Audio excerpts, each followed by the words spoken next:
we discussed about the anicca, dukkha, and anatta nature of the world, and how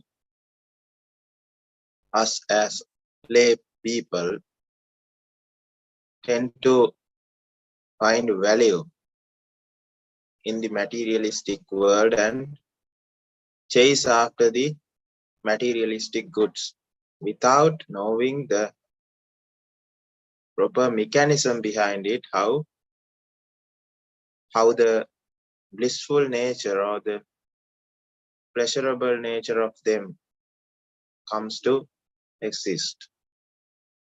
So when you know about the mechanism, how they are created, more or less you understand that this is a meaningless process, and the value that was given to the outside world starts to diminish. There's another aspect in which you can see about this world.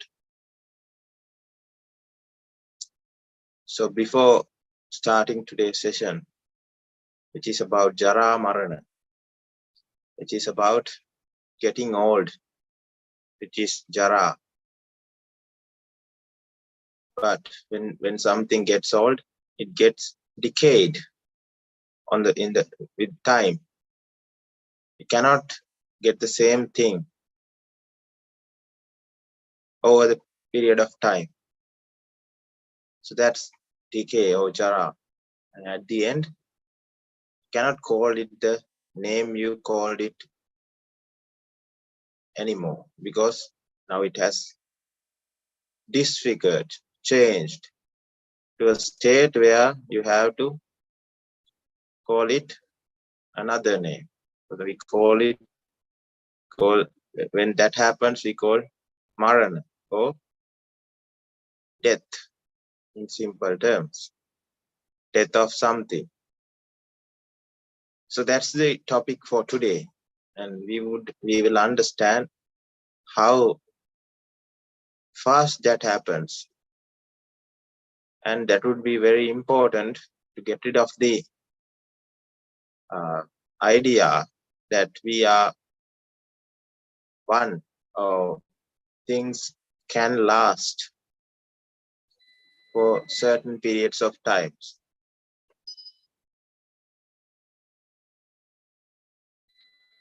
So before that, we will get this opportunity to think about how fortunate we are to associate with Supreme Dhamma. Of course, because of the meritorious deeds that we have done in our previous lives. And because of that, we are now able to listen to the Dhamma that could end this endless suffering. So all the meritorious power which we have generated throughout this course of samsara may agglomerate together and may help us to fulfill this journey, or fulfill complete the understanding about the reality of the world, ultimately developing wisdom and attaining Nibbana. And also, we must have done various unethical, immoral actions towards Buddha, Dhamma, and Sangha, as well as any other living beings. So let's acknowledge our faults, and let's determine that we would not continue to do those harmful, immoral actions, and we would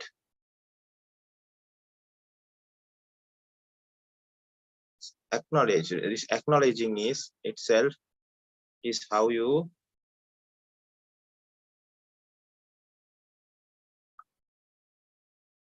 say that you have understood it is wrong and you are refraining from doing it again.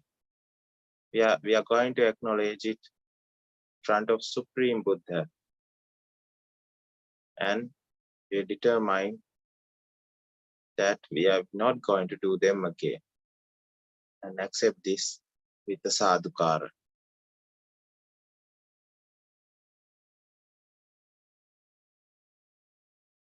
So in the today's discussion, so we think that somebody, so for a person, let's say, we'll take example here. We'll take a person, and in our eyes, that's what we get through our five senses: eyes, ears, nose, tongue, and body. So if we consider the inputs that we receive from these five senses, the initial or the normal perception would be, idea would be that we see person, we see a birth, and we see a person's lifespan, or we can see him or her doing something over a period of time, and at the end the person dies. So the period in between birth and death, we call that person lasted during that period, a whole one, as a one piece. Person lasted during this period. But what we do not understand is we have to see through the eyes of wisdom, not through the the naked eye. So when you look through the eyes of wisdom, the story changes. So for this, there are other things as well. We see chairs, tables, houses, and all the non-living things, as well as the living things. For the non-living things also, we see a birth, we see a death, and a time period in between, where the object gets old and old, subjected to decaying, and at the end it cannot call the name it was used to call before anymore. Let's say it was a table, but after about 50 years, 100 years, now you cannot call it a table. Now it's just firewood, you can say, because now it's broken into pieces, and those are very old wood. So that's the normal perception. So we'll try to understand the perception you would get, the new perception you would get after developing the eyes of wisdom. So how to see through the eyes of wisdom. So let's take a oil lamp. You get a clay oil lamp where you have to put oil into that container part, and you put a wick and you light it up. At the end of the wick, you light the end of the wick. So after that, you see a flame. For the normal eye, a person would say, at that point the flame was born, and it will last for about 2 to 3 hours, because there's plenty of oil in the container. And at the end of 2 to 3 hours, it will be dead. And that's the normal idea. But through the eyes of wisdom, the story is very different. Let's see how. So there's a chemical reaction at the end of the this end of the wick. So what happens is hydrocarbon, that's exothermic reaction, where the energy is released to the environment, and this energy is what we see as the flame. And during the reaction, what happens is a hydrocarbon at a molecule is broken down to water and carbon dioxide with the use of oxygen and heat energy. So in this process, what happens is so the flame is a result, and what gave the result are the hydrocarbon molecule and the oxygen atom. So they reacted together to give a flame. So let's see. So let's say the first hydrocarbon atom which got destroyed during the mechanism was hydrocarbon number 1 at molecule number 1, and the oxygen atom which got destroyed was oxygen molecule number 1. So it gave the flame number 1. But as soon as the reaction occurred, there's no more oxygen number 1 and hydrocarbon number 1. They are changed. Now, when the causes are not there, a result cannot last. So the result also get destroyed. So flame number 1 is also getting destroyed. But we cannot see it through our naked eye. You have to see it through your wisdom. So what happens next? Another hydrocarbon molecule comes to where the reaction happens. Because of the concentration gradient, it rises up to the end point, and because of the heat energy and surrounding oxygen, another reaction occurs where the hydrocarbon number 2 and oxygen number 2 reacts to create flame number 2. And you can understand this is how it goes. It's a process. Yeah. Hydrocarbons come constantly. As there's a constant supply of oxygen, you see a constant flame. But is it constant? Is it the same thing? Now, with the development of wisdom, you would understand it is not. Flame number 1 is different from flame number 2. They are very similar in shape, in color, and in other properties. But let's say you have identical twins, or you have a clone of yourself. Would you say that it's the same, your clone and you, or your identical twin and you? Yes, they look alike, but they are two different people, not the same person. So that's what you need to understand. So when you understand, when you understand like that, it is very easy to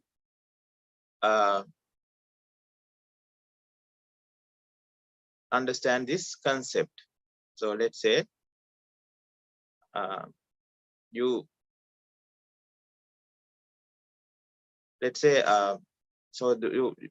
so there's flame number 1, flame number 2, and this goes on, and maybe millions and billions of flames may form according to this way of thinking in a moment, in a fraction of a second. So that's how it works. And so because of that, so now you know that there's no constant flame. This applies to everything else as well. So flame is actually the story of the flame is actually a way of understanding the world.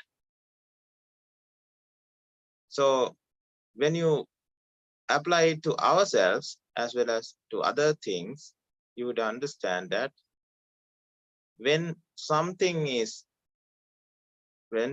comes to life, let's say a table. So somebody, a carpenter, the creator of the table, created a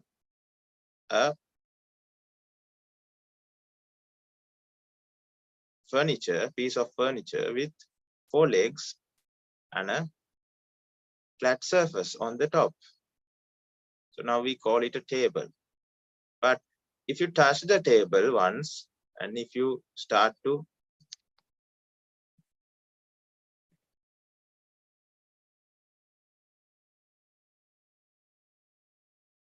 can you hear me?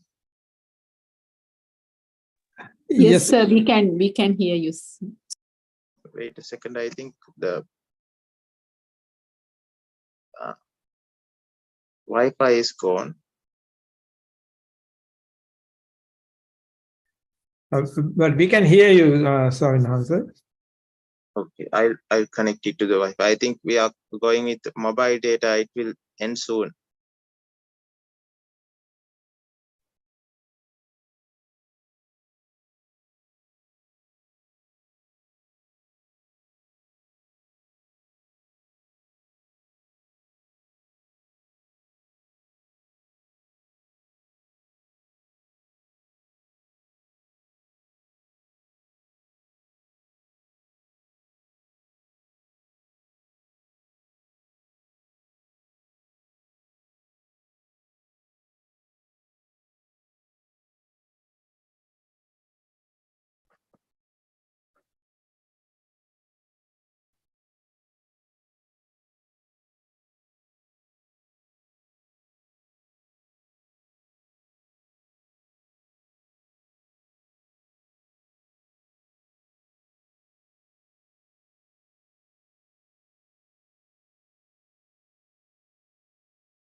Hello, can you hear me?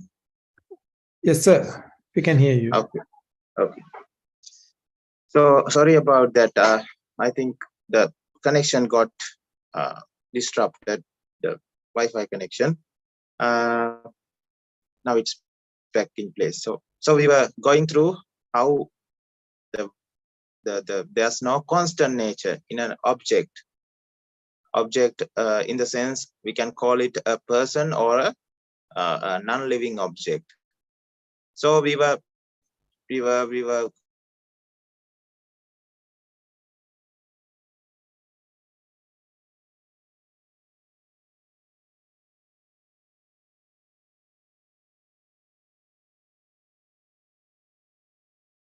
table.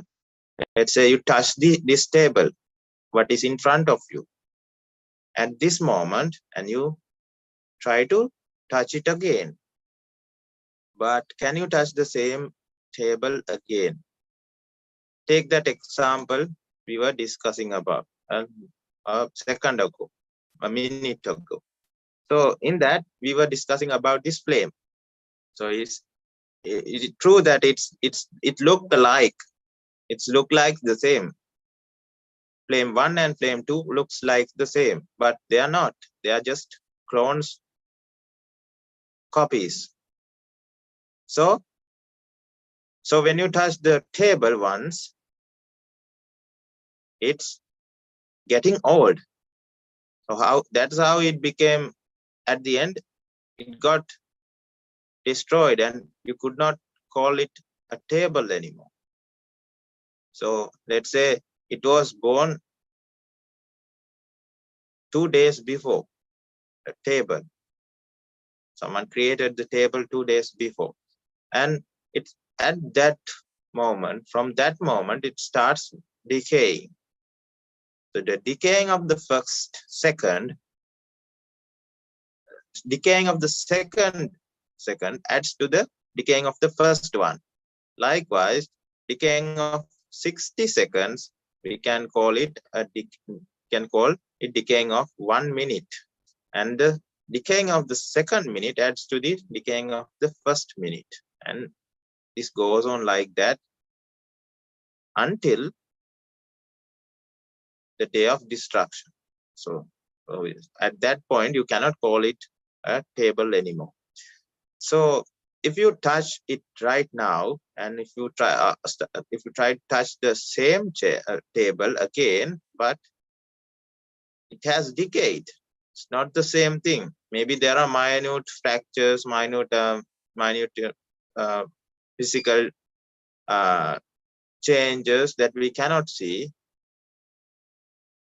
from our eyes, but in reality it's changed. It's not the same thing. It looks like the same thing because it has the same shape, same color, and everything.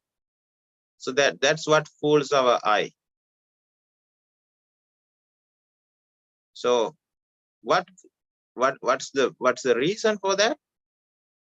The causes are the things, a combination, or the coming together of causes creates the effect. So when the causes creates an effect, the causes also get destroyed, creating the effect. So because there are no causes, the effect also get destroyed, and leaving room for another set of causes to create another result. Otherwise, this world would be filled with things, because nothing gets decayed or destroyed, and everything which comes to existence would last forever. So it's not how it works. So when in the example, so we know that now there are in the outside objects, it is the same. For flame, it's the same. So let's compare the flame and our let's compare the flame and a living being. So let's say we see if you look closely, we see that the flame, it changes the shape. It changes its size. At some points, when we light an oil lamp, the flame is longer, but it gets shorter with time. And again, if you change or adjust the wick, it becomes longer.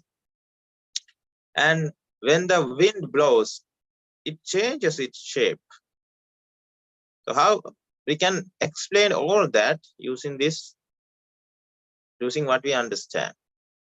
So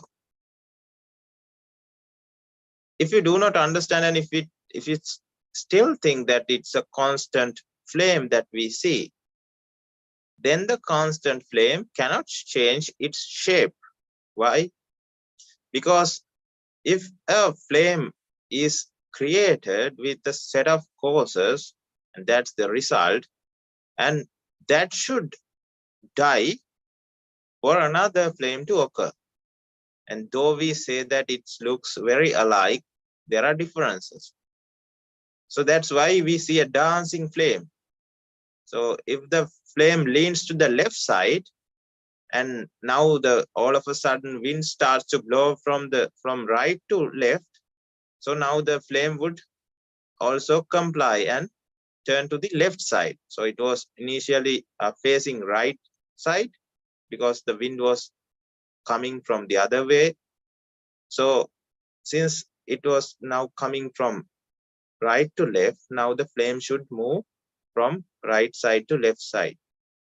So if if originally the flame was in the right side, it should, since it's a result from causes, and one of the cause is wind blowing from left side to right side. That's why it's leaned towards the right side. Now, since the causes change, and since the causes decay and die, so next set of causes are the original causes that creates the flame, as well as the wind blowing from the right side to left side. So that's another cause, which creates a flame that is lean towards the left side. So that's how you see dancing flames, or flames that change shapes. That's how that happens. So similarly, you can apply it to the flame when you are trying to explain or understand how the flame, the size of the flame or the height of the flame changes. So there are a lot of causes that creates this flame. We cannot discuss all of them, but we are just trying to understand the theory behind it. So why do we call it this? It's a constant flame throughout a time period, which lasted throughout a period of time. It's because of the characteristics the flame has. So throughout the course of the flame, we see the more or less the similar shape, similar color, and similar. There are more. There are other properties which are similar. So that's how you tend to think that it's the same thing. See, for ourselves also, it's the same. We see the same shape from the birth. When you become older, you have a specific or a unique shape to yourself. That's how people recognize you. And you have a specific color. You have a specific set of qualities, which we call as personality. Differentiates from person to person. If the personality is changed, even though you have the same appearance, a person who was a very close one of yours would see the difference and would find strange and say that you are not the same person which I was associating. That would be problematic for the person, because the constant characteristics are what we think, and we apply these constant characteristics to a constant object, and we say it's the same thing without knowing the reality.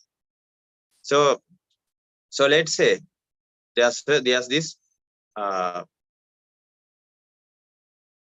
what do you call the flame, right? So we compare this flame to our lives, our lifespan, our living, the person who is living at this moment is compared to this flame, and oil is compared to the karmic energy which fuels this living, and the wick is compared to our body or the physical body, and oxygen is compared to food and oxygen we take. So when or the outside support that is needed to continue living. So when those two are compared, see, flame is moving sideways. It's changing its shape and it's changing its height, but it has the same original oval-like shape. It has the same color, which is yellowish, and it has same properties. It gives warmth, it gives brightness and everything. So based on this, the characteristics which are constant, or which are constant in all the flames, which is flame number 1, 2, and 3, and so on, we take these characteristics and we decide that it's the same flame, and that happens to us as well. So just like flame increasing height, we also increase in height until about 18 years old. So we were born as small individuals and we grew, and our shape, or our original shape somewhat was there. Still we can see it, but we changed in shape.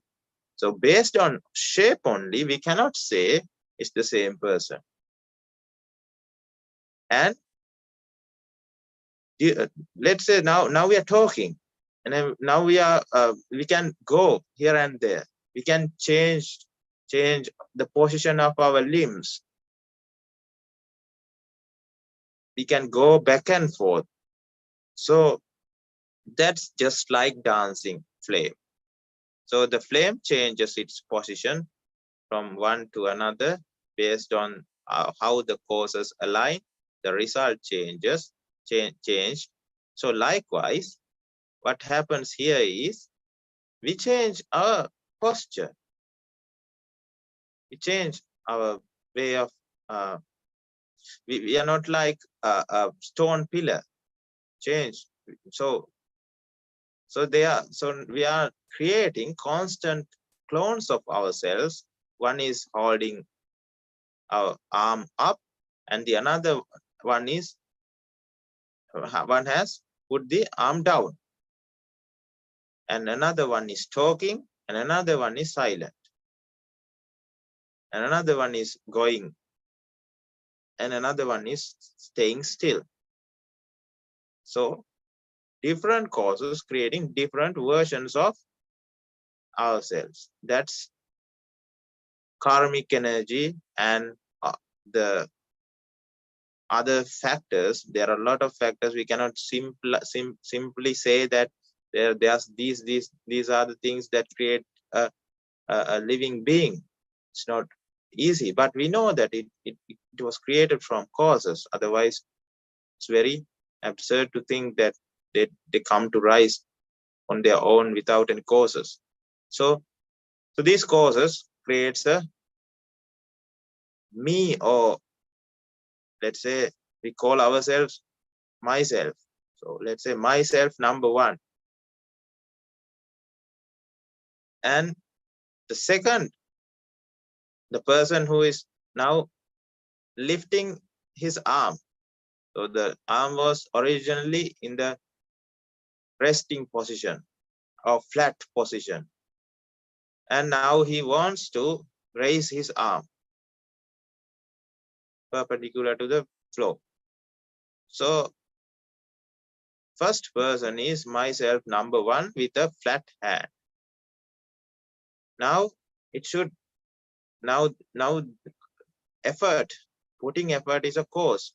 Now the original myself number 1 get destroyed and get decayed and destroyed in a fraction of a second, in a very, very small fraction, and creates room for another, which is myself number 2, to form.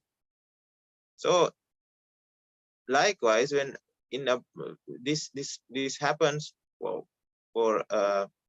this mechanism goes on until a result, or a myself number n, or let's say thousands should go, millions should go to get the end result. And in the end result, the person is holding his arm up, and that's myself number n. So in between there are a lot of a lot of clones, or versions of you that was created in between. So that's how you raised your hand. That's how you talk. That's how you move. What if it was actually constant? Then you would not be able to raise your hand, because the original copy which was created with a flat hand would be still there, and it won't go away. So now you cannot create another version or a person who is having an arm which is raised. Cannot have that, because you already have a person with a flat arm. So that's how the word works actually. If this mechanism, or if this Jarā Maraṇa did not happen, there's no word. So that's why there cannot be a we cannot have something which is constant. Even a heaven which is constant. We have a heaven which is constant, then it does not change. When that does not change, it's just freezed. We cannot think, because when a mind is emanated in our mind is emanated in our, or a thought, if a thought is emanated in our mind, starts to we form a thought in our mind. If that does not go away due to decaying and death, another, we cannot enter, or we cannot identify another thought with our mind. So we'd be trapped in the same thought with the same posture, just like a rock, and that's how a constant word or a word would look like. But that's not the case. For every thought, it lasts for a very fraction of time, a very small fraction, and it dies for leaving room for another thought to occur. And this is how the train of thoughts comes to existence. So for mind as well as for the body, you cannot have constant objects, constant things. They differ very rapidly. Differ in the sense the original outcome get destroyed, leaving room for another to occur. So let's again go back to the example where we took up this flame. So this flame gets, what do you call, old, or at the end of this mechanism, when the oxygen or the hydrocarbon pool of hydrocarbon molecules starts to reduce, since they are being destroyed constantly. And at the end, after the last bit of after the last molecule, there would not be any other for the chemical reaction to occur. So then we cannot see that flame anymore, because the last flame, for the last reaction, oxygen and hydrocarbon reacted to create a flame, and it was gone, because originally the hydrocarbon was destroyed and oxygen was destroyed. So the result cannot last, and result also got destroyed. So after that, there's no reaction happening. So we see now the flame is gone. So just like that, what happens during our life is we have this karmic energy, and let's say we have created, or we have put oil on 80 to 90 years. Let's say 80 years. So we are going to live for 80 years. But What if there's a high or a very fast wind blowing in the vicinity? Then even though there's oil, this flame would go away. So that's how the world works. So even though some people have karmic energy, they meet with an accident.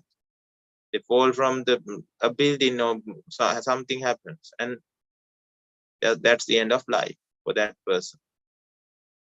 So likewise, it's how the world works. So but we have to understand it's not the same person. Myself number one is not myself number two. It's two different people. So if you think about it, you own these houses, vehicles, and everything, and you fight for these things. But if myself number one is one individual and myself number two is another individual, but very alike, who belongs what is the problem? Cannot say that myself number one belongs this, because now what is in existence is not myself number one, it's already gone. And the problem is the outside objects that you claimed you own also changed. So it becomes very ridiculous to have such kind of a mentality when you understand the reality. You cannot have the same house. You cannot go to the same house twice. Cannot. That's why you married one person, you are living with another.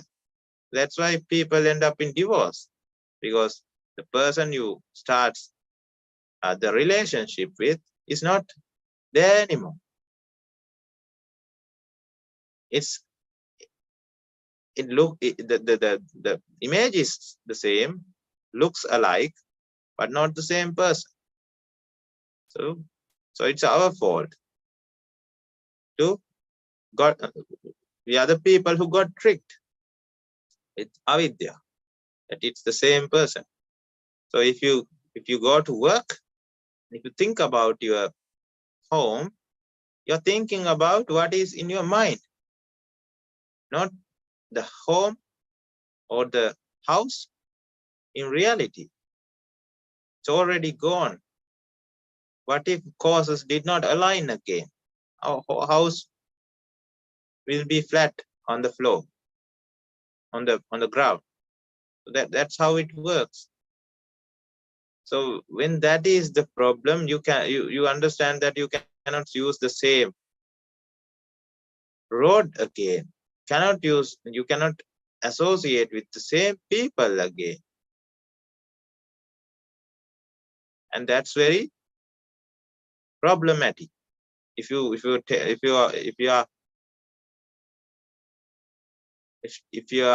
idea is to associate with the world, and because that is problematic, you understand that it's meaningless. And when you understand that it's meaningless, you would move away from the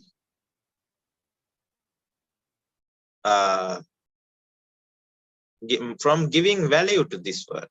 So how another one occurs? That means, let's say after this lifetime, we become an animal because of our doings, various kinds of unethical deeds. Let's say someone became a dog after becoming, after dying, after the death. What happens there? So we have a set of constant characteristics throughout 80 years.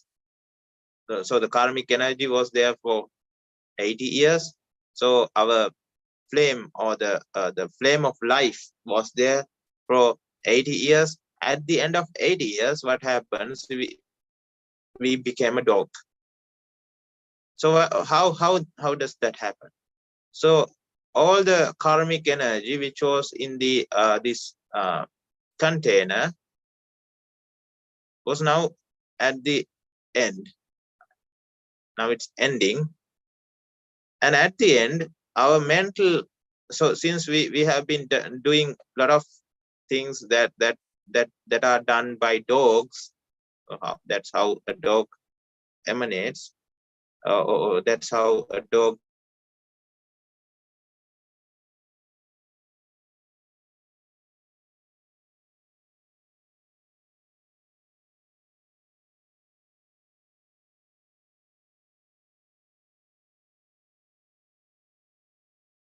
becoming a dog is actually it belongs to the four hells.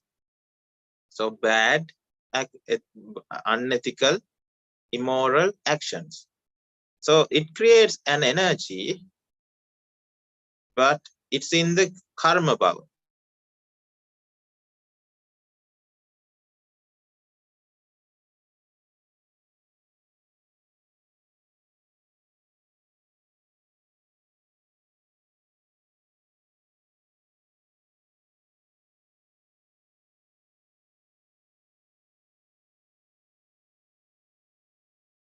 It seems like Thero's signal dropped, and please be patient, and he will join soon. Meantime, if you have any questions, please forward to him when he returns. Thank you.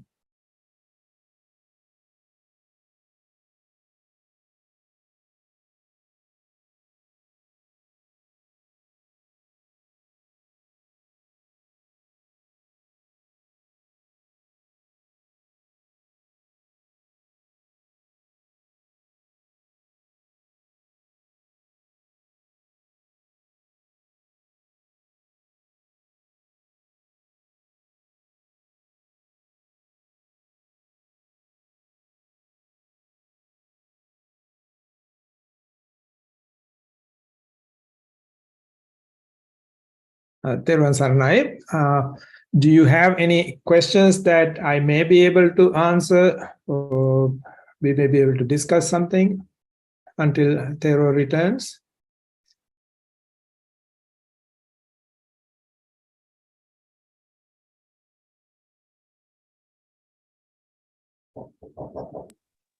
Hi there, my name is Bihana. I just have one question. Can you explain anicca to me? That's a good question. Anicca. There are many different definitions for anicca. Explaining it in English is going to be rather difficult. In Tripitaka, there are 6 different definitions for anicca.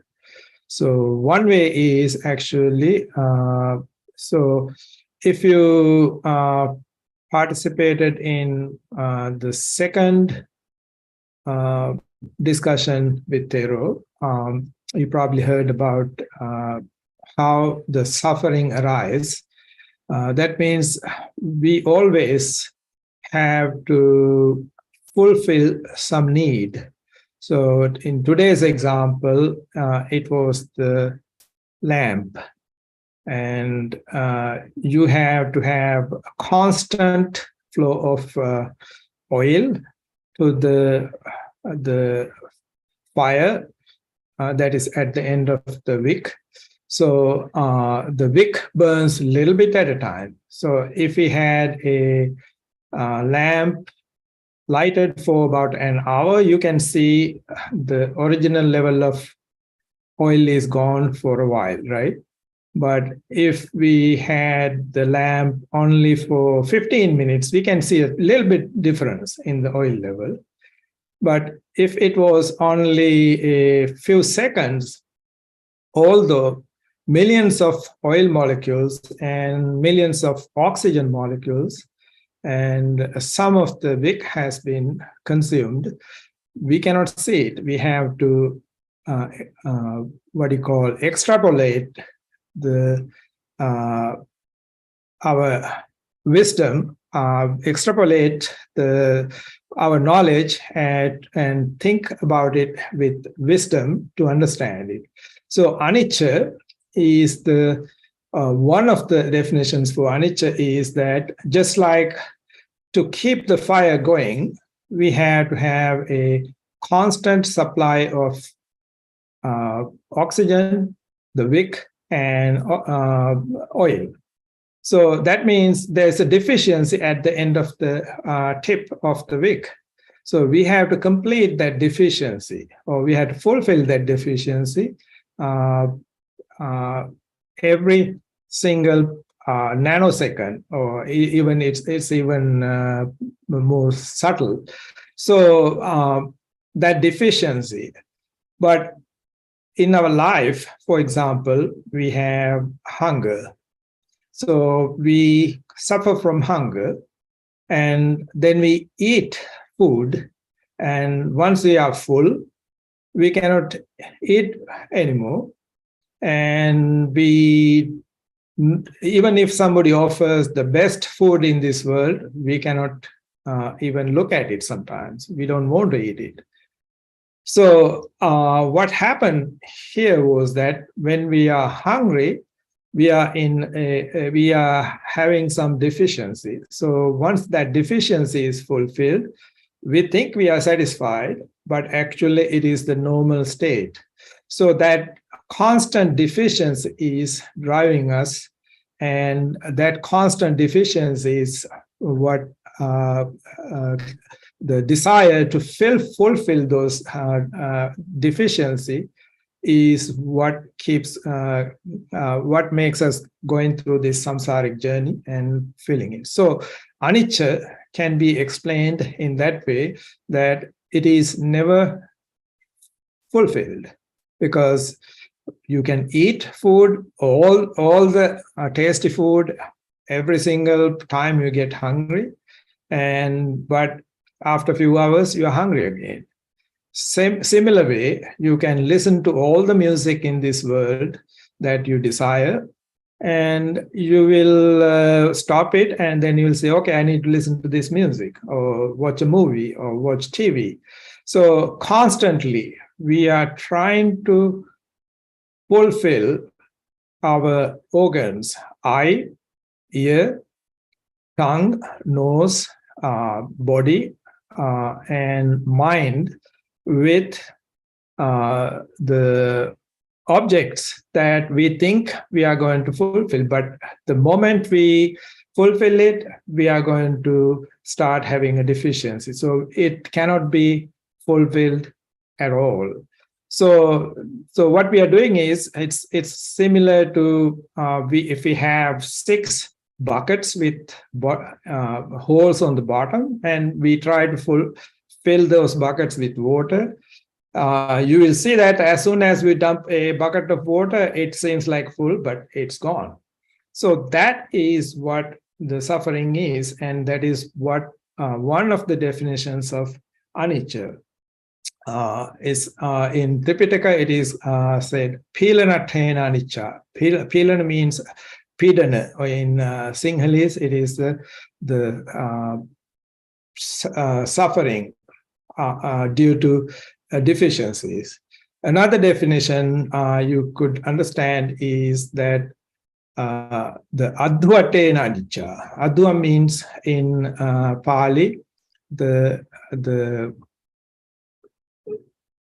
what it's not not constant, or the nature of changing nature, or sometimes it is misinterpreted as the impermanence. But impermanence does not give you suffering. The having lust and desires toward impermanent things make you suffer, because when things change, you have to either buy something new, or change something, or you lose interest. So that means, you have something that has that causes some suffering in you, because it changed, because you had a desire to hold on to it, not because it changed. So, so this is two different ways of explaining anicca. So there are other ways. There's in Dhammacakka Sutra, there's one Pali term that says "Yampi chang nalabhati tampi dukkhaṃ." That is a simple way of explaining that when you desire something, and when it is your desires are not fulfilled, you suffer. So that's the simplest way I can explain in English. Is that clear, or do you need any more explanation? Thank you, I understood. Okay, thank you. Any other questions?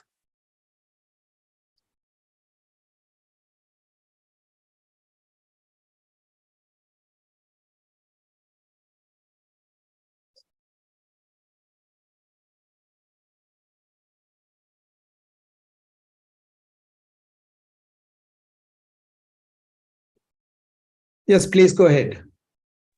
So I have a quick question. Is it like bad, according to Buddhism, to have like goals like going to university or getting a good job based on what you said about anicca? Not at all. If we are born to this world, we have a set of under the circumstances, you have to live in this world, and you have responsibilities as a citizen of this world. So you have to, if you have to be productive, but in order to live and fulfill, if your entire desire is actually reaching nibbana or enlightenment, you still have to eat, you have to have shelter, you have to have clothes, and you have other needs, medicine and all those things. So unless you are a monk, if you're living a mundane life and lay person, you have to have those needs met. So because of that, you will have to go to school, university, and maybe find a job and do your best to fulfill those responsibilities while going for trying to understand Dhamma. And one day, just like our Thero, he was in medical school, 4th year, just about to finish. But once he understood the pointless or senseless of this world, he said he decided to become a monk. So until that moment, I think it is wise to continue your studies and do the best to your capacity, so you become a good citizen. And then with that education, you will get some wisdom too. And so that will help you to fulfill your journey toward Nibbana. So I'm going to summarize what you said in my own words. So basically, it's okay to go after like stuff like getting a good job, getting a good house, but so long as you don't get attached to them, then like that approach is the best way to take according to Buddhism, right? In my understanding, yes, as long as you do it justfully without harming anybody. And if you, when I say justfully means, you have certain responsibilities to your job or your parents or your family, and you can still continue to that. But understanding Dhamma is not an obstacle to keep going with a lay life. And if you look at Buddha's time, and there were many people who found path to Nibbana as lay people who had families, and some of them were even anagami, and they had families, and some people gave up the family life, but still they continued to be lay people and continue their jobs, or they continue their lay life. Another quick question is, like, I remember someone telling me that, like, it's not impossible as a layperson to attain anagami, for example. How would that person basically attain anagami and lead a normal life, say, like, if they were doing something like business where they require to be competitive for their job, like to get stuff like computers and other items that would help them succeed at work? So, like, how would that person go about doing that while still maintaining anagami, for example? Yes, anagami is a person who has essentially extinguished 5 of the 10 what we call sangyojana. I'm not sure what's the English word for that. They have 5 of the upper level sangyojana. So that means, they have no sangyojana, the lower level, that's kamaraga patiga up to. So they don't have the hatred or anything else, but they have bhavatanha, they have other mana, uddhacha, avijja. So those are still there. So as long as you have avijja and mana, you can still have other what do you call the lay qualities of lay people, because he's not, he or she is not an arhat. So until you reach arhathood, you still have qualities of certain qualities of a lay person, and you can have mistakes done, and you can hurt somebody. That does not the anagami is not an arhat. So there are so many different things that can happen from an arhat. So it could be possible to lead a lay life even with an anagami, when you reach anagami state. It is my understanding, because there are a lot of sutras that describe,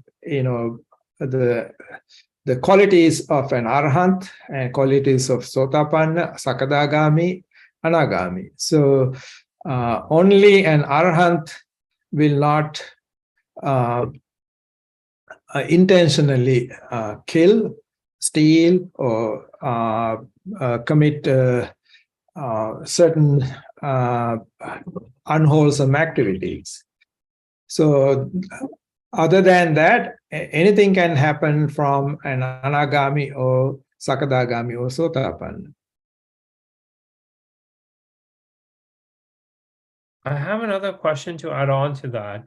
Is it actually possible to see Western Europeans or any other nationality other than the people in Sri Lanka, whether it be like people in England, people in America, or Canadians or Australians even, who have attained anagami, but they may not be aware that they have anagami? Is that actually possible? If they understood the Dhamma correctly, it's possible. So they have to understand and comprehend Dhamma. So once they understand that, I don't think there will be any obstacle for that. There are Western monks, actually right now in right path. One of the issues is that, there are a lot of Western monks who are who has joined certain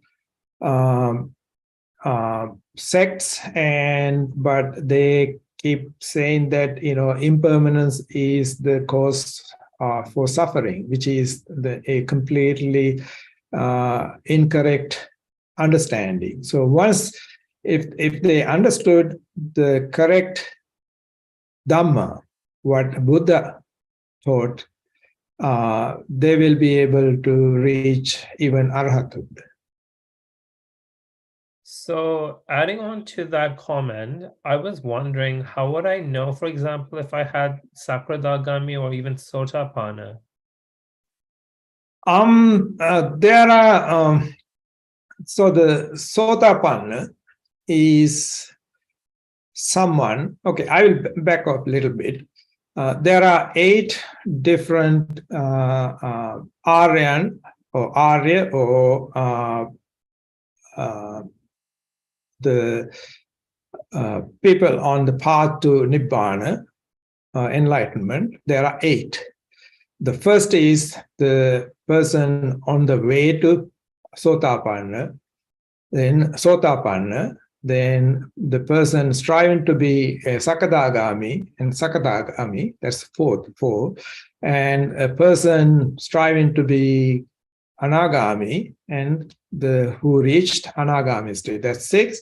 Then a person who is striving to be Arahat, and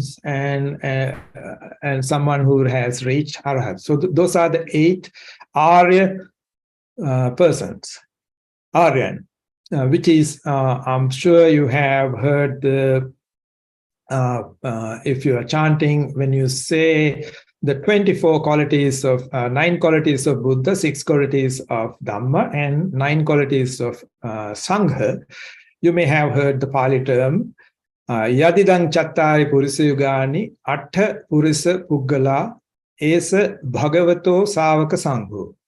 So Chattari in Pali means 4. Purisa means the persons. Yugani means pairs. So 4 pairs is 8. Atta Purisa Puggala. So that's the 8 Arya persons. Esa Bhagavato Savak Sangho. Those are the Sangha of Samma Sambuddha.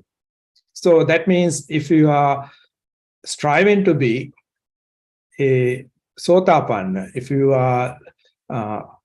have realized that this Dhamma is the only way for you, your way to reach Nibbana or salvation, so to speak, then you are somebody who has realized that you have to become Sotapanna, Sakadagami, Anagami, Arihat. So that means you are the first Arya person. So there is no way for anyone else to tell whether you have reached any of the 4 Arya states. Only you can realize it. So the ones is that if you understood anicca, dukkha, anatta properly, and that means you understood the 4 noble truths, dukkha, samudaya, nirodha, and marga truths. So those are called Arya truths. So if you understood all those 4 truths, that means you cannot understand. So it would not happen. You understand dukkha satya or the dukkha truth today, and you understand samudaya tomorrow, and day after tomorrow, or in a week you understand nirodha. No, it happens all at once. Not one does not happen before the other. That's how it is described by Buddha. So it happens once you understood samudaya, you will understand the other 3 the same time. If you understood dukkha satya, you will understand the other 3, like that. So once you understand those 4, you will have some understanding of anicca, dukkha, anatta. That does not mean you have a Sotapanna person would not have the understanding of an Arahat person, the same Dhamma or Chaturara Satya or Four Noble Truths. The understanding of a Sotapanna person would be less than a Sakadagami, and that will be less than Anagami, and so on. Just give me a second, please. Thero is calling.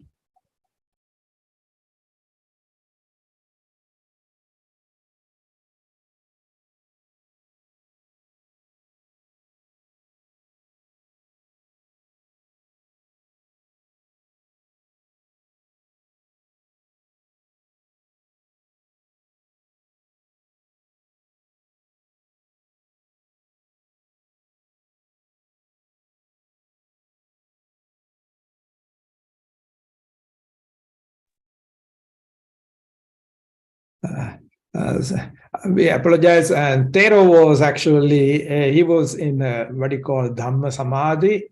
And that means, he closes his eyes and use his mind to discuss this Dhamma. So he did not realize, apparently, the Wi-Fi connection went out and he was out. So he just realized right now. And so he will be joining in a moment. And so, Mr. Chanuka, did I give you a satisfactory response to your question? Yeah, somewhat, but I was also wondering if it was actually possible for, because Buddhism, from what I understand it, like attaining Sotapanna, Sakadagami, it's almost philosophical, and it does take a high level of synthesizing skills or English skills, basically, to understand complex jargon when you speak about states like Sakadagami and Sotapanna. If a person had Sakadagami or Sotapanna, would they be good at synthesizing what something means on a higher level? Yes, Thero is here. So since he did not hear the question, I will repeat the question. So Mr. Chanuka asked, Mr. Chanuka asked the question, if someone is Sakadagami or Sotapanna, will they understand the Dhamma better? I think that's the question, right? So it is my understanding that once a person understood the Four Noble Truths in front of a Arya or Kalyana Mitra, and once they achieve Sotapanna stage, they will not need the help of anyone to reach Arhathood. Yeah. Would you mind elaborating on that, Swami Wahanse? Yeah, so sorry about the technical difficulties we are having today. So if I answer the question, so there are 4 stages as Sotapanna, Sakadagami, Anagami, and Arihat. They are based actually on the level of wisdom. So initially, what you would get is the idea of this word or the reality. You develop wisdom about how the word works, the anicca, dukkha, anatta nature, and how nibbana would be devoid of suffering. So that's what you would initially understand. Or if put in simple terms, it's about the philosophy, or it's about the mechanism of how it works. That's what you would understand initially. And when you understand the mechanism, you automatically become Sotapanna.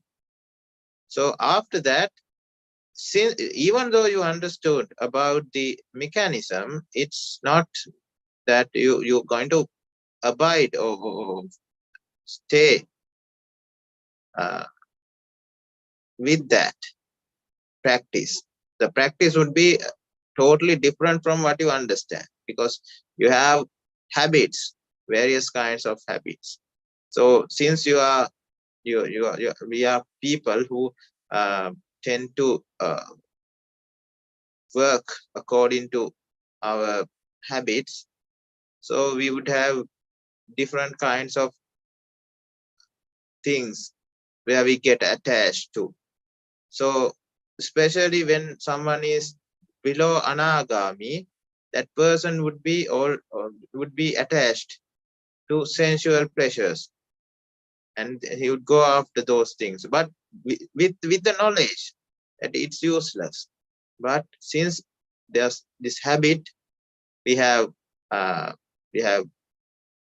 sort of practiced over time throughout the samsara, we tend to go after these things.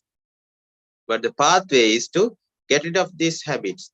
It's actually a modification of lifestyle when it comes to the practice. So in a sermon or a discussion that happens with Supreme Buddha and a disciple of his, disciple asks from Supreme Buddha that what has to be done to become Sotapan. He replies, you just have to know, or just have to see the world as anicca, dukkha, and anatta. So again the question is asked, so what should I do to become Sakatagami? Same answer. What should I do to become Anagami? He gives the same reply. And what should I do to become Arihat? He again gives the same reply. So this gives a very interesting aspect. It opens up a a very interesting aspect where you just have to do the same thing, but it shouldn't be the same thing. Otherwise, there should not be 4 stages as Sotapanna, Sakadagami, Anagami, and Arihat. So we can understand that it's about the depth of the same word. So anicca, what we understand is not the complete full meaning. So it has depth to it.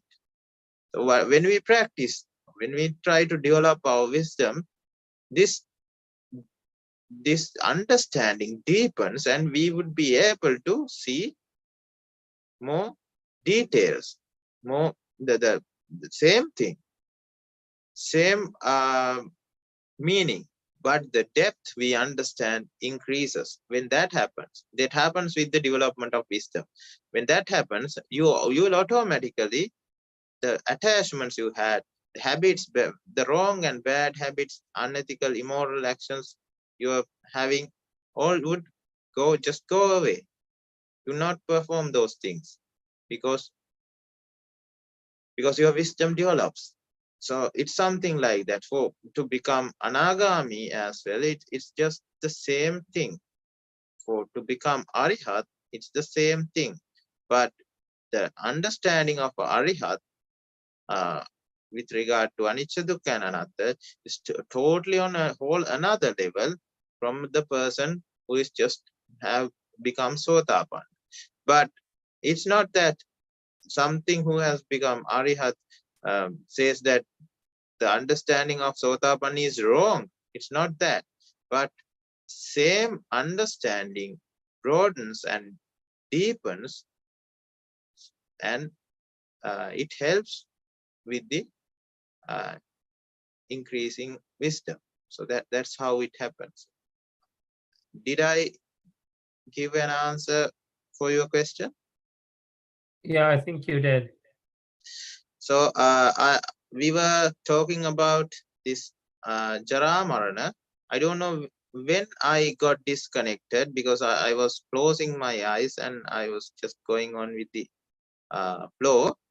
So if you have any questions regarding that, this Jarā Maraṇa and actually the nature of this world, how things decay and die in a fraction of a second, which we cannot understand through our five senses.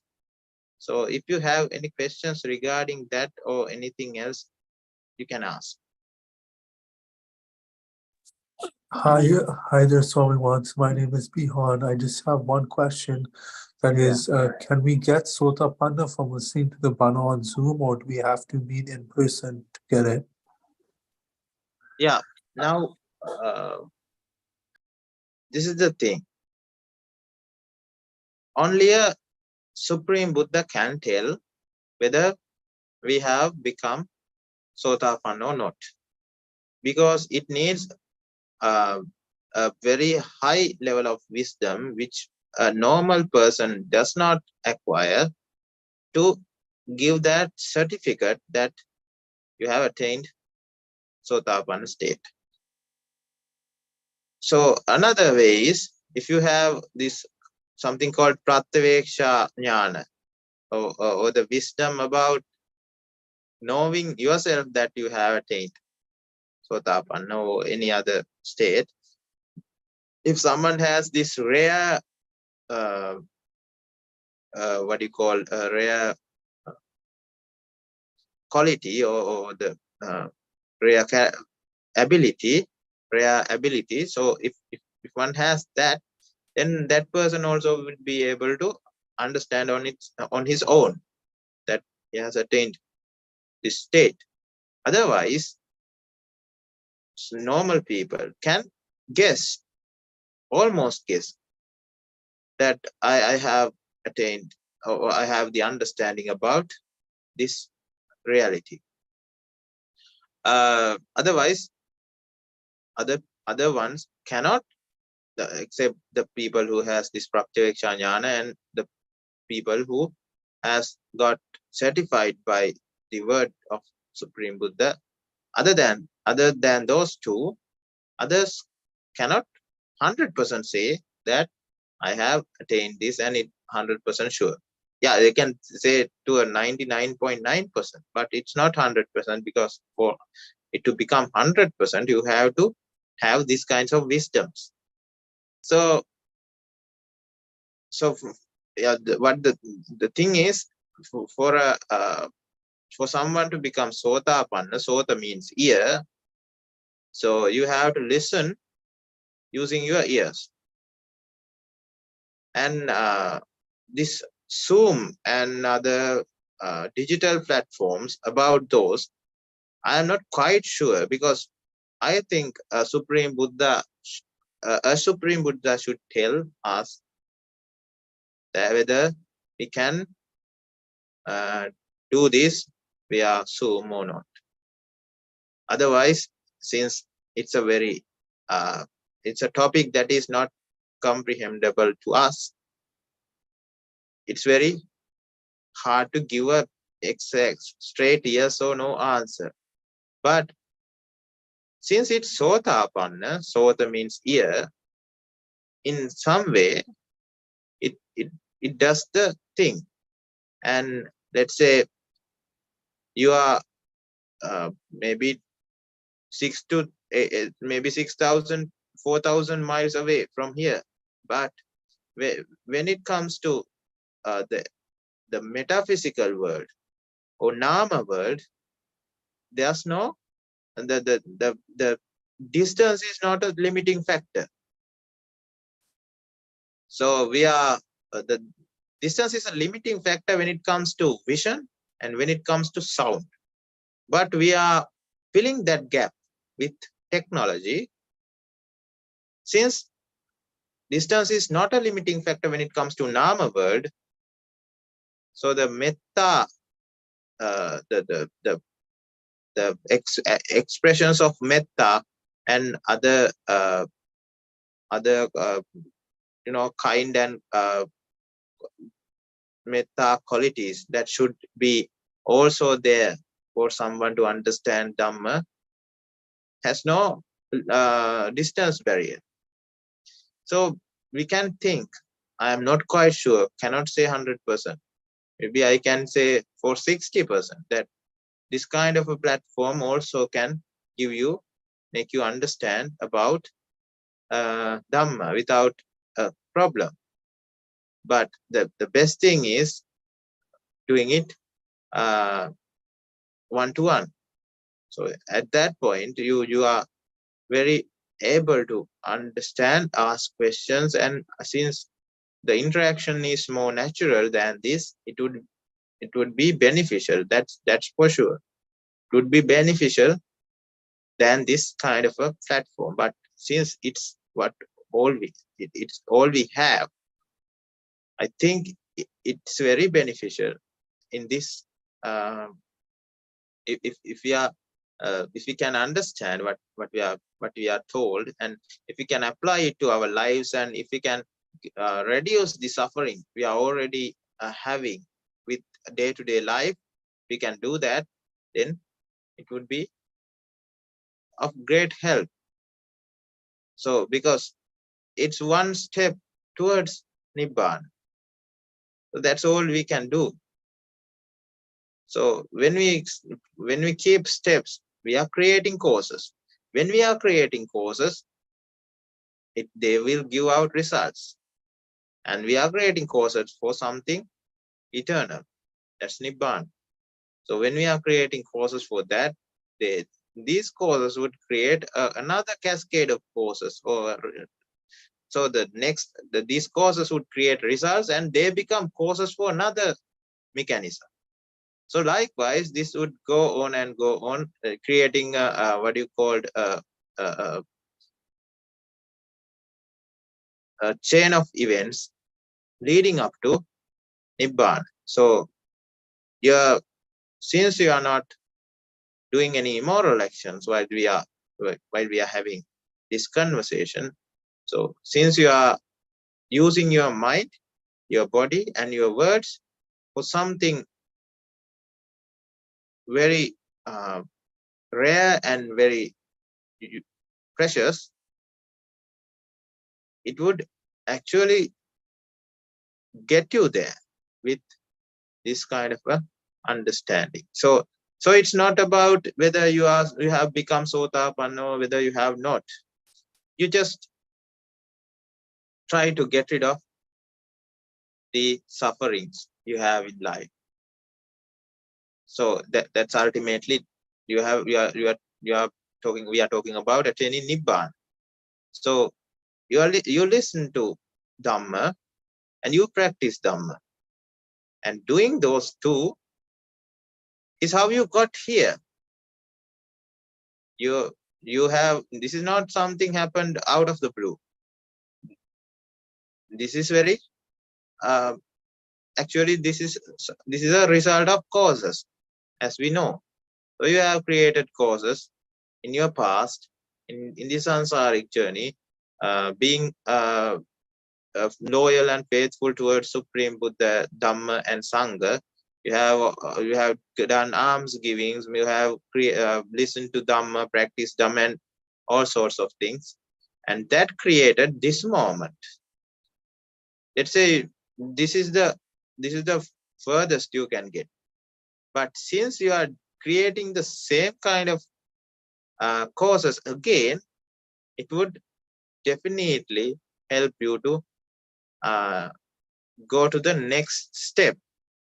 Since you are in the it's like going up a staircase. So you are in a stair, one lower stair, and what you can and what you should do is aim on the next, which is immediately up. So when you put your foot and when you land on that stair, it's about the next one. So what you are doing is right. You're just stepping on the next stair, which is right immediate to you, and that's how you go to the top. And eventually, if you practice it, if you do it, forces would align. You wouldn't even know how you got this Dhamma. So it's like that's to this point as well. You didn't know about this, but you somehow got to know whether we don't know whether so you might be scrolling through YouTube and you just got Dhamma. For some people it's like that, or a friend of yours told you, one way or the other, or the causes aligns. And since it's not according to our will, not according to our control, if you have a little bit of doubt or dissatisfaction on this topic, you can get rid of it, because it's not according to your control. You came so far to this point because it's to this point, and all the way to this point was also not according to your control. You could not control it. It just happened because it was what you have been created. And from here onwards also, it's not according to your control. So knowing that would eliminate that suffering because of doubt and dissatisfaction. When that is gone, that's what Supreme Buddha asked you to do. That's how you see the world as anicca, dukkha, and anatta. Even the Arya pathway is not according to my control. Even my body and my mind and outside world and people are also not according to my will. So all the thing I can do is I can start putting effort, which is samma vaya, effort to detach from the worldly things. When you put that, all the 8 components of eightfold pathway comes together, which is samma ditti, samma sankappa, samma vacha, samma kamman, samma ajīva, samma vāyam, samma sati, samma samadhi, and that will give out the effect. It's like, even though it's not according to our control, since we know how to manipulate system, if all the causes get aligned, result will occur. That's the only thing we have to know. So what I have to do is I have to create causes and try to create causes. Put effort in creating causes.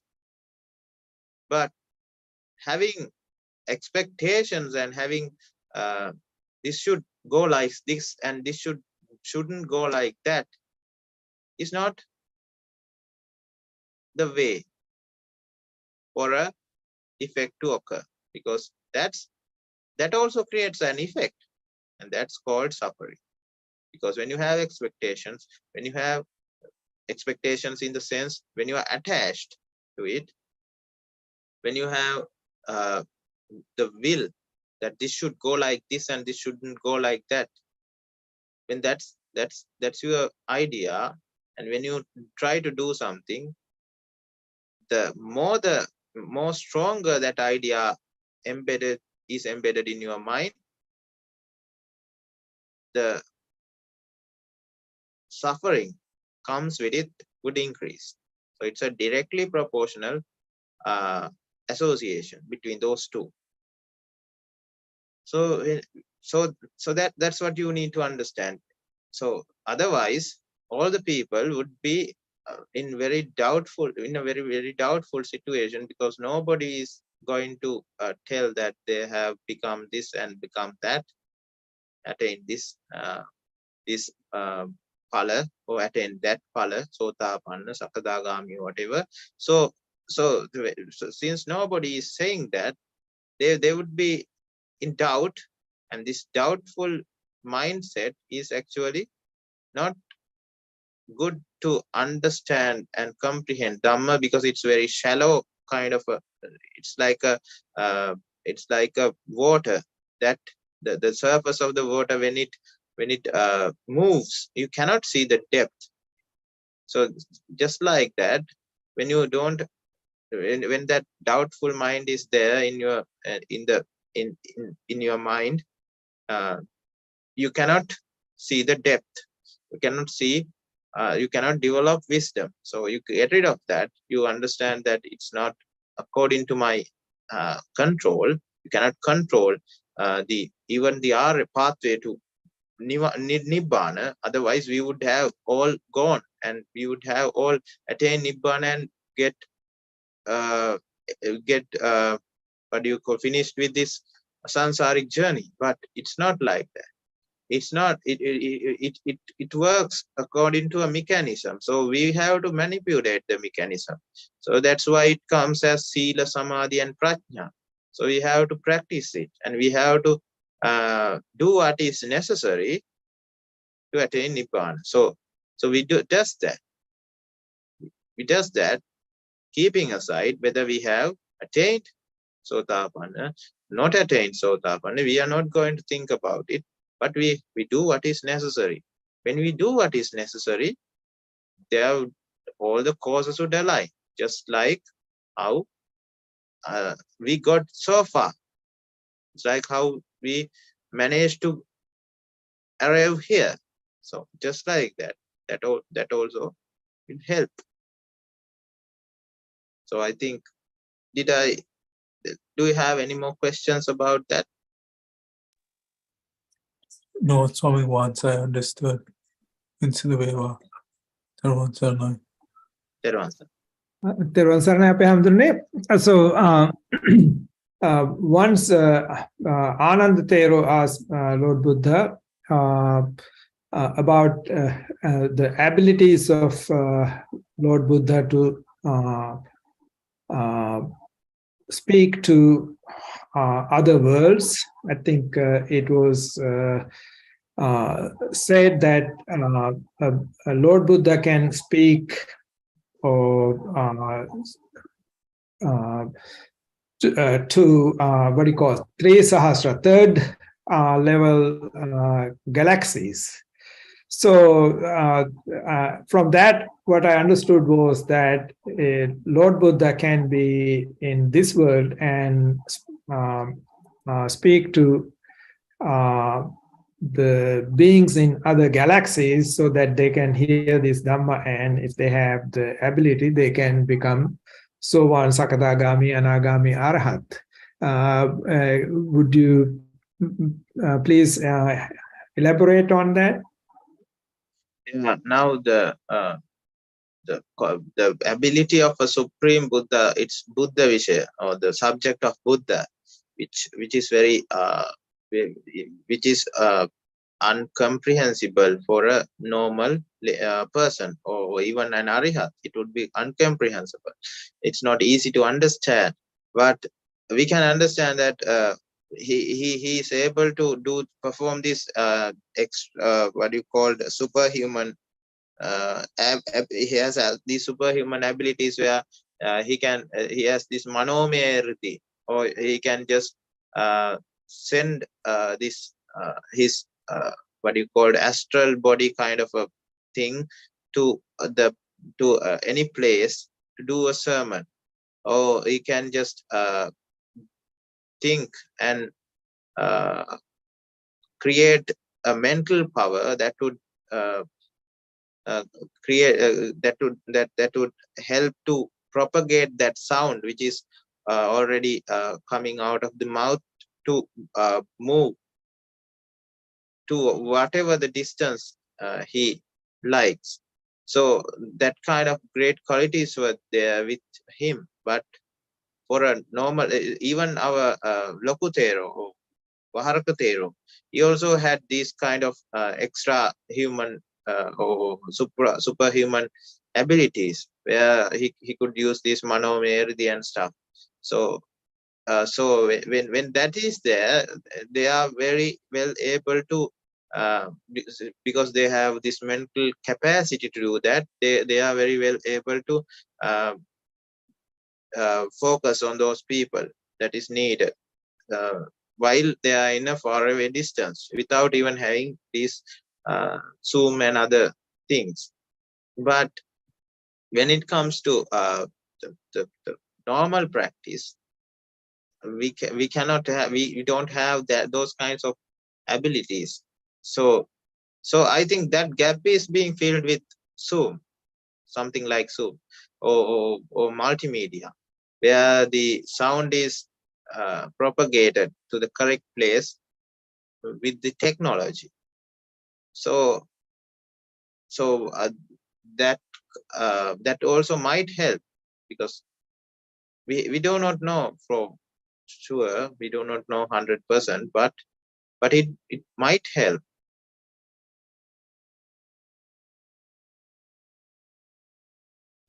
Any other questions from the listeners? Please forward.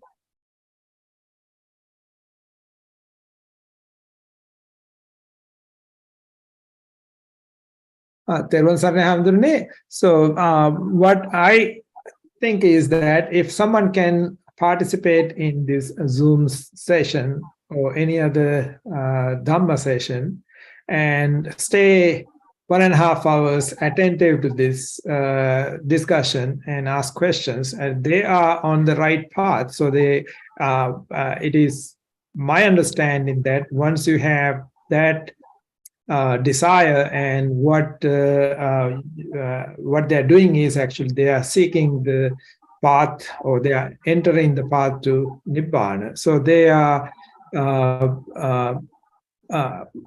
what I think is, they are on the first step of the 8 Arya persons.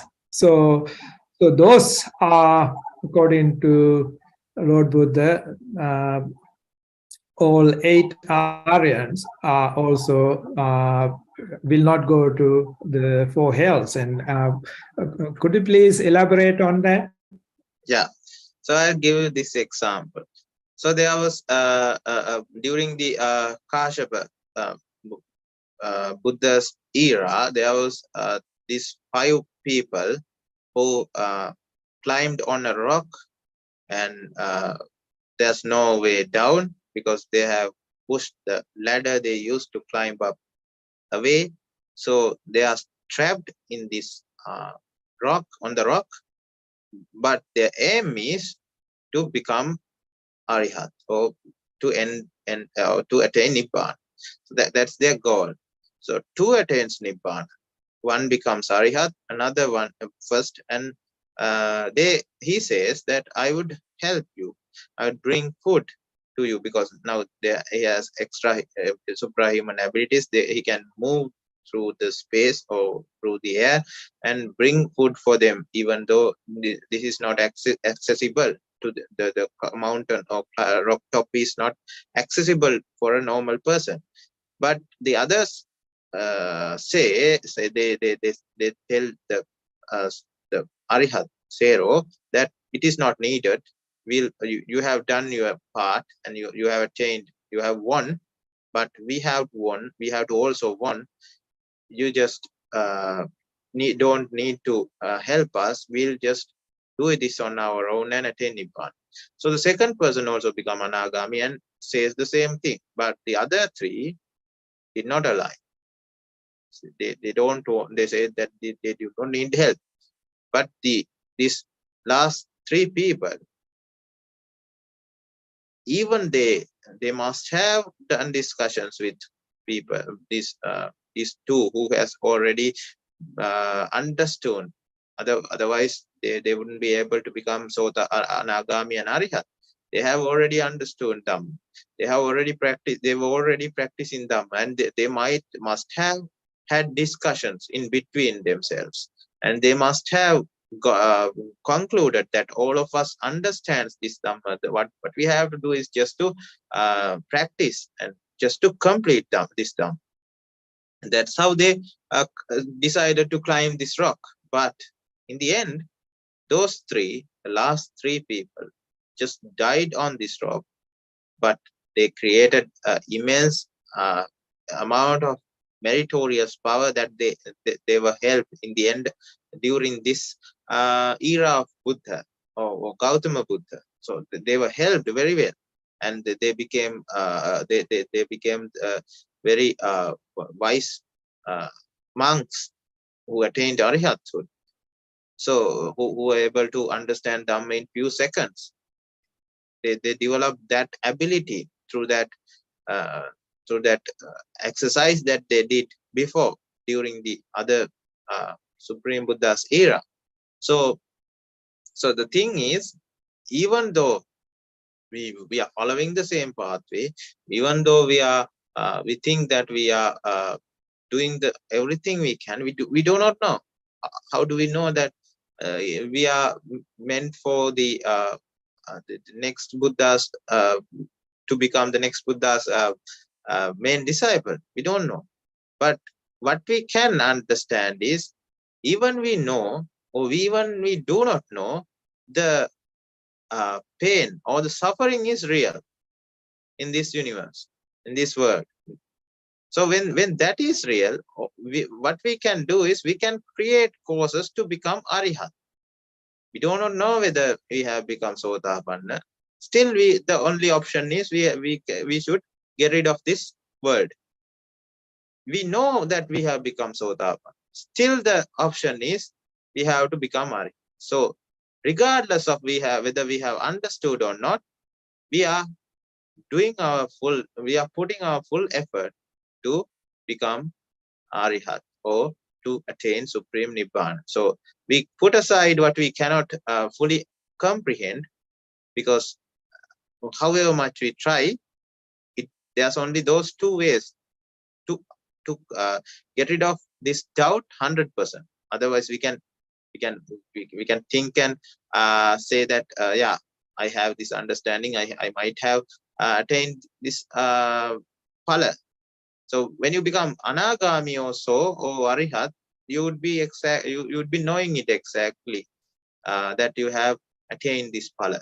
Otherwise, what we can do is, even though you are a lay person, even though you have become Sotapan, Sakadagami, Anagami, Arihat, or Anagami, so your sole purpose or your only goal would be to attain Nibbana. So even people who are just don't know about this this pure Dhamma, they would also do everything that is possible, doing alms givings, doing offerings to Buddha, and reciting and doing meditations and all, only to attain Nibbana. They also create causes.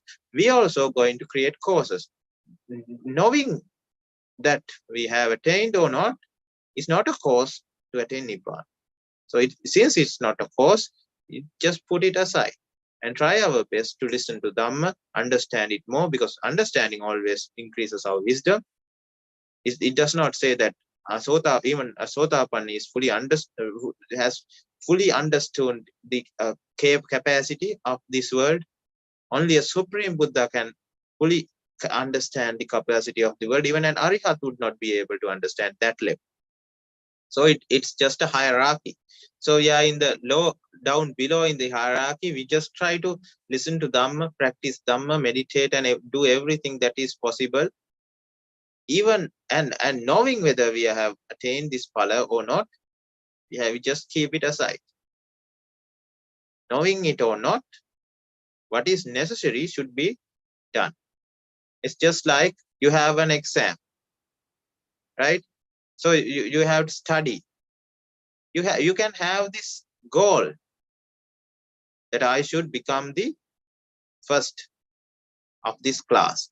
I should become the top. I should come to the top. So that's your idea, and then you start to study. So this idea stimulates you to study, but this idea itself is not a cause to make you go to the top. It's the study. So when you have expectations, high expectations, when you have the thought that you should and you must come to the top, it gives you immense pressure, and it gives you what you call your intention. So when that is the case, another person can do it in a different way. His idea is, whether I I am whether my ambition or my expectation is to become the first or become the first, it is not a cause for that result.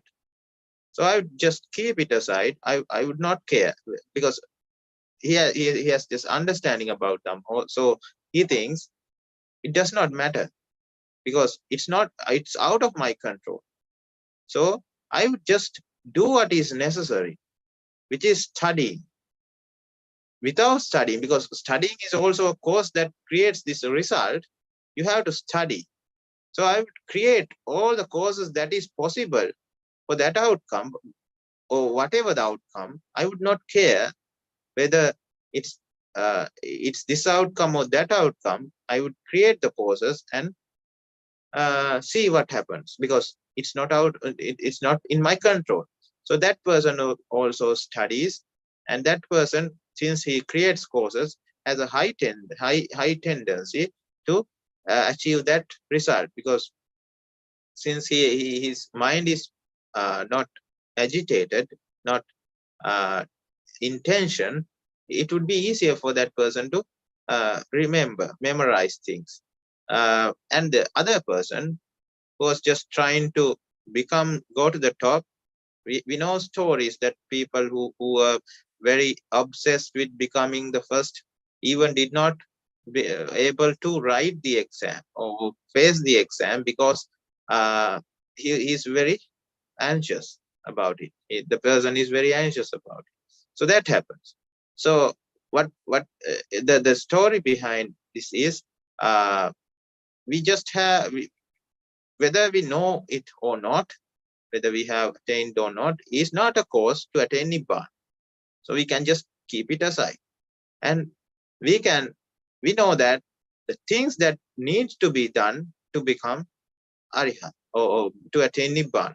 So that's the changing our lifestyles, improving the understanding, listening to Dhamma and everything.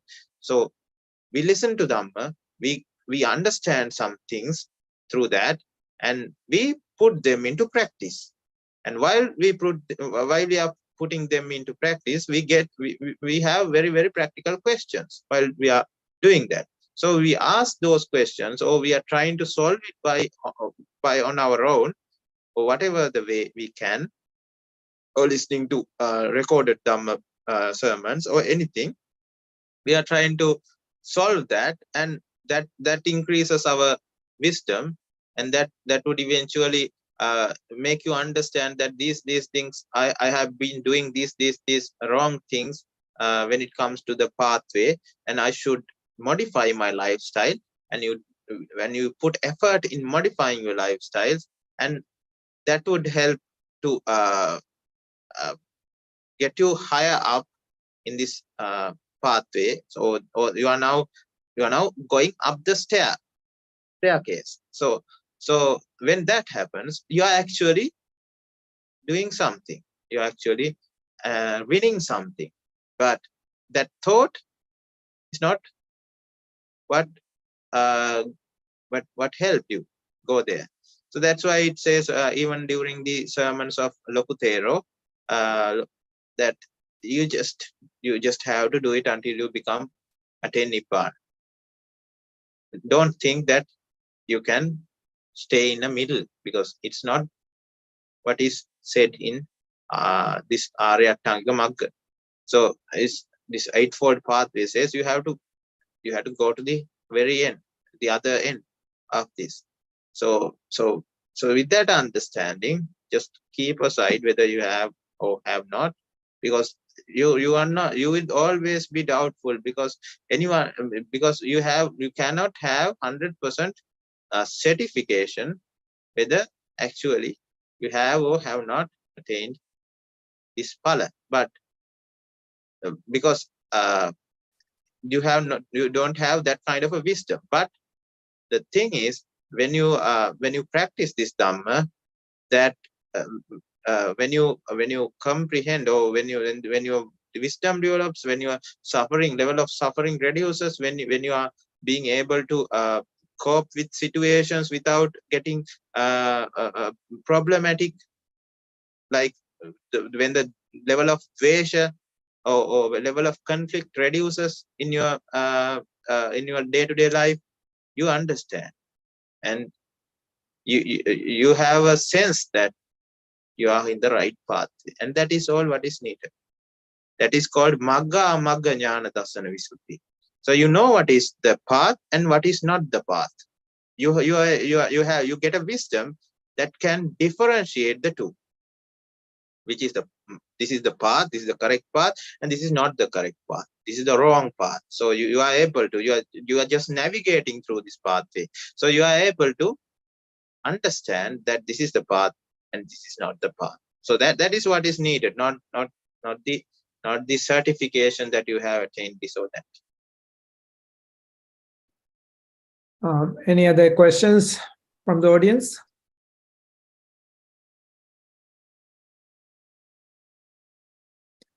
Swami, no answer, since there are no questions.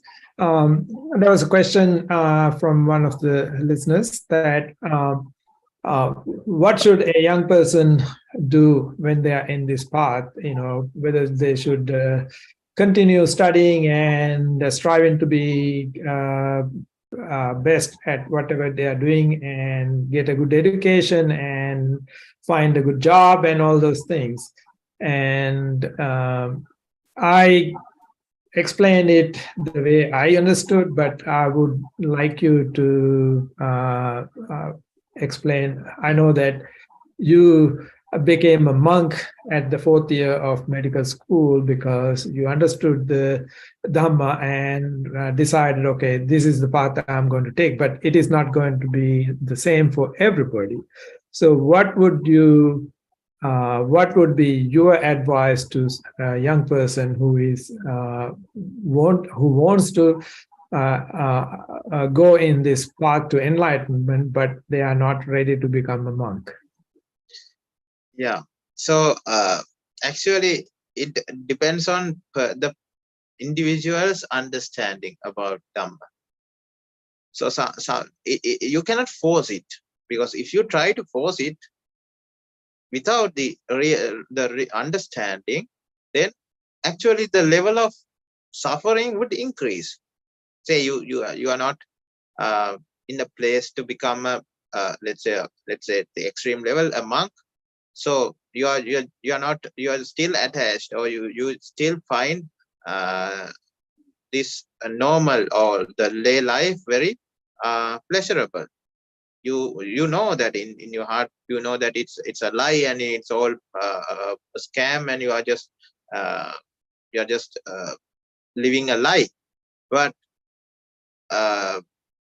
until you become anagami, the life is like that. Even though you know, you cannot stop it, because you have various kinds of habits indulged in you, and you are just trying to go with the emotions and not with the wisdom. So that should change with what you call the practice. So when that is not there, and maybe with artificial factors, maybe the at the initial stage of understanding, you become just like a bottle of soda. When it is when a bottle of soda is opened, or bottle of carbonated water is opened, it gives out those bubbly bubbles out. So it's just like that. After about 2 to 3 seconds, it's all gone. Something like that happens when you understand Dhamma as well. You become very, very excited, because it's something you have never heard before. But your things in you, inside you, that means these cravings and these gratifications towards sensual pleasures, they doesn't go away that fast if you haven't developed that much of wisdom. So they starts to come back, and then you have to fight with them, and then you have to fight with your emotions and develop wisdom, and developing wisdom always fights with your emotions, and then you will get rid of these wrong and bad habits, and you would cultivate good habits which aligns with the Dhamma. So that's how it goes. So from whatever the way, artificial way you are forced, or you force yourself to go into a position like that. When you go there, since you have attachments that are not eliminated towards the lay people's lives, or lay things, what happens is you'd start, the level of suffering would actually not decrease but rather increase. So that's why it says that it actually, you cannot give a answer to another person. We cannot. Maybe a Supreme Buddha can, but a normal person cannot give advice on this is what you should do. But you can tell, we can tell you the guideline or the framework, and you have to decide what you need and what you should do. Because say you have got, after listening to Dhamma, you have got rid of a lot of defilements or attachments and everything you have, and you feel it, and you genuinely feel that your lay life is not worth living, and becoming a monk and becoming or developing this Arya pathway is the only thing that you should do during this lifetime. If that's the mindset, and if that mindset does not change, then and the idea that whatever happens, I would do this, whatever difficulties I would encounter, I would not care, I would stick on to this, and I would complete this pathway. That kind of a mindset is there, then I don't have to emphasize to that person to become a monk. He will definitely go that pathway and go in that pathway. For another person who has these kinds of attachments and everything, still it is not necessary to become a monk to attain Nibbana. You can perform your daily. That's why those two pathways are still in practice, because we are not in this Dhamma or in this Buddhist this philosophy. We are not trying to increase the burden. We are not trying to increase the suffering. We are trying to get rid of suffering. So in that pathway, when we are practicing the pathway, or when we are trying to attain Nibbana, the level of suffering should not increase. And if that's happening, then we are following a wrong pathway. So it should decrease. It should rather decrease. So we are doing what is necessary to keep our lives going, our jobs and our everything, and we are doing all the responsibilities that are needed for our families and other society. And while doing those things, we refrain from 10 immoral actions. It's not that hard, but in a lay situation or lay life, it's not 100% possible, but you can practice it to a very good extent.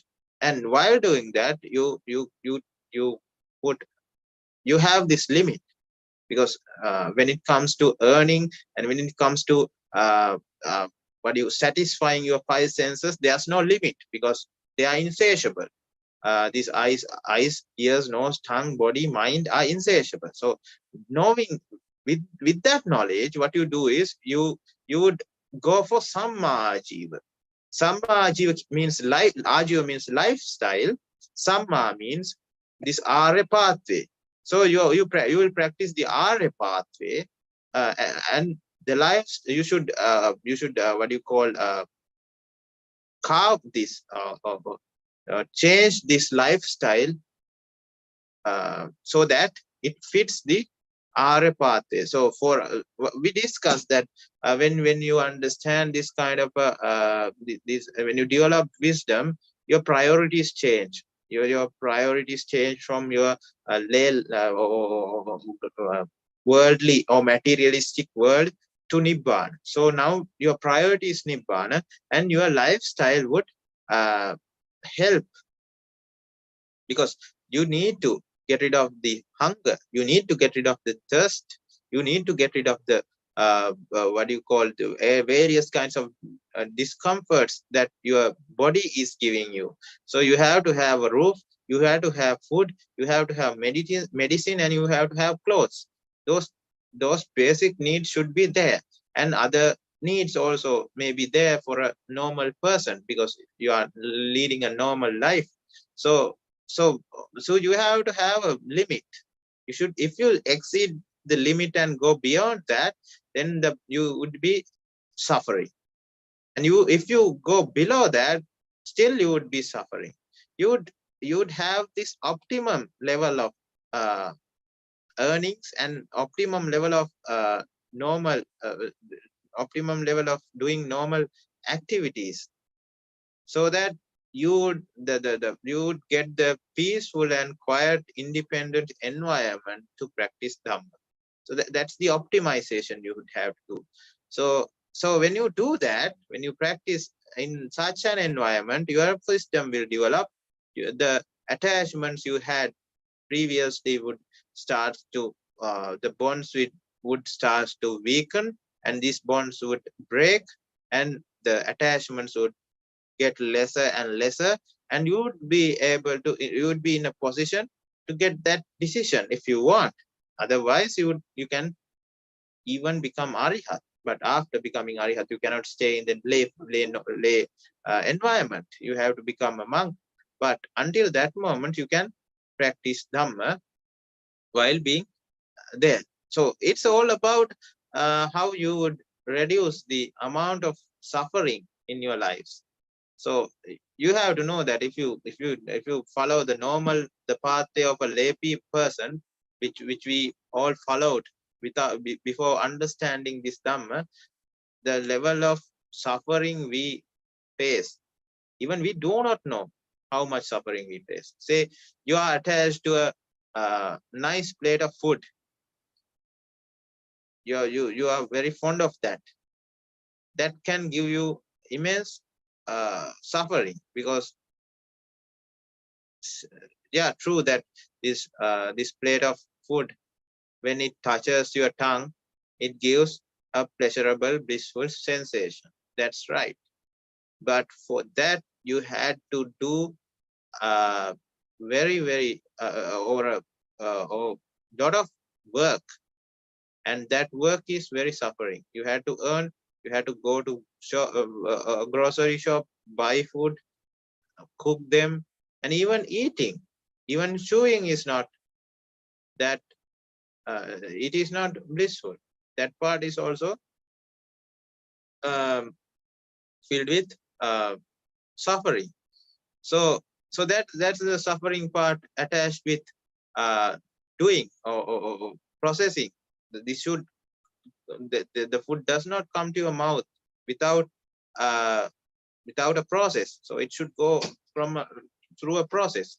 So when that's the case, and this even though you eat it, it's gone.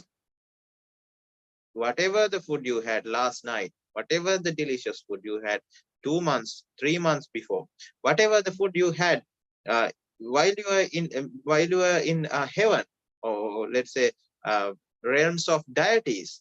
There is a realm of deities called Paranimmita Vasavartha. In that realm, you had food that is not imaginable from a perspective of a human being. But we had those as well. But now we cannot feel that blissful sensation. Now we cannot feel the blissful sensation we were experiencing during the last dinner. No, it's not like that. It just dies after touching. When the causes are gone, the effect is gone. So no taste or no blissful sensation right now. All we have is the vexation, the mind. We have that mental picture in our mind which reminds us all the time that you should eat this, you should eat this. So we have the vexation, we have the what do you call the burden of the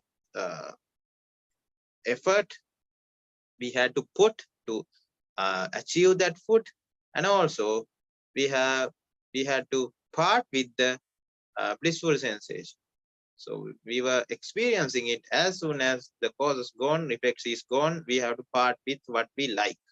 When we have to part, when we are separated from what we like, that is also suffering. So these are, even with a plate of food, you have to go through a lot of difficulties, lot of suffering to achieve that. So when you know that, that's why your priorities change. You think that this food is not to enjoy.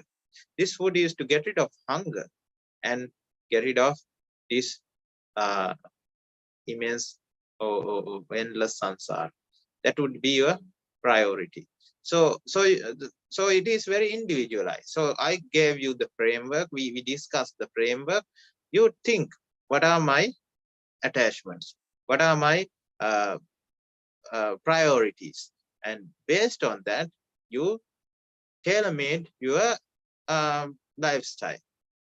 And in whatever lifestyle you choose, just get rid of 10 defilements or 10 immoral actions, hurting and killing, and even taking people's taking things that are not belonging to you, which is stealing or robbing, or and having unethical relationships, and then lying, slandering, using harsh words, using meaningless words, or gossiping. That is, and there's maliciousness, greediness, and having wrong and distorted views, and telling others these distorted and wrong views, and that those kinds of things. So this 4 can be also divided into 4 parts, which for this, so for 10 immoral actions, it becomes 40. So what one is doing it by yourself, and doing asking another to do it, and commanding or helping other person to do it, and praising those kinds of actions. So those are the 4 aspects. So for killing, you can do it by your own, or you can ask somebody to do it, or you can help, or you can help, or in any way do it, and you can praise killing. You can say that it's good. Those are the 4 aspects of this first immoral action.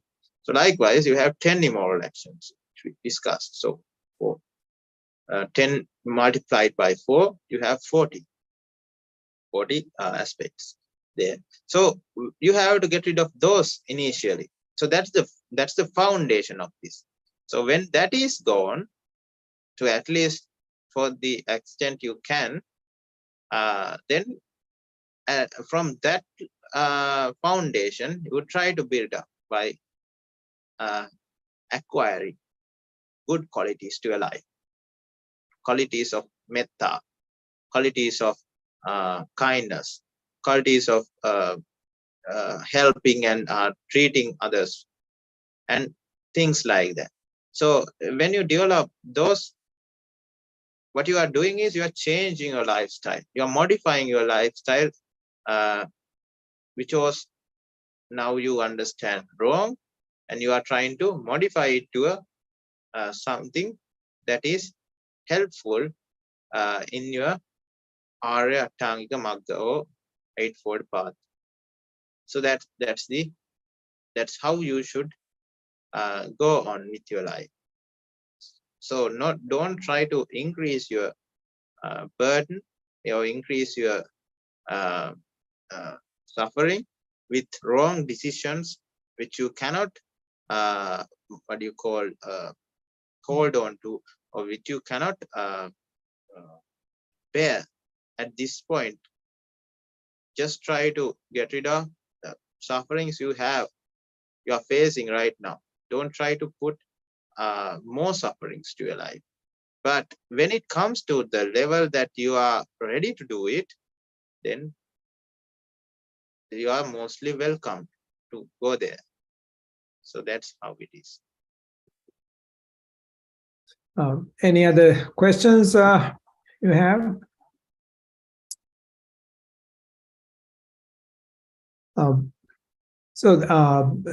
Related to the discussion today, Jarā Maraṇa. So the moment we conceive, we are traveling or going toward death. Yeah, this is the reality. But we celebrate birth, we celebrate each birthday, and even at age of 70, 80, we celebrate birthdays. So, but what can say, okay, Buddhism or Buddhist teaching is kind of depressing and not, encouraging people to, live their lives. And so, I mean, there are such views in some other cultures. So, how would you respond to something like that? Yeah. So actually, it's not depressing. It's actually good, because now you have birth times, not birthdays. So you can celebrate all the time if you want. So it's actually the problem with this normal perspective is that they are celebrating something that is not there. That's the problem. So we can be happy about anything. We can just what do you call, we just gather around, and we would appoint or say that this day is that we put a name for that day, or whatever we call it, a happy day or something, and then we are happy on that day. We can do that. But when the wisdom develops, what a person would understand is real happiness is not through this materialistic world, but true that if you are associated with those kinds of people, and if you are asked to go to a birthday party or any party or a wedding ceremony or anything, you just go there with nice clothes and the real outfit that is suited for that kind of occasion. You're not just going to go there with a white dress, a sarong and a shirt, because we are practicing Buddhist philosophy. No, it's not like that. You at that point you would just wear a nice suit and go there and try to blend into that environment, because otherwise maybe you would not even like that. But it's just life. We cannot have it according to our control.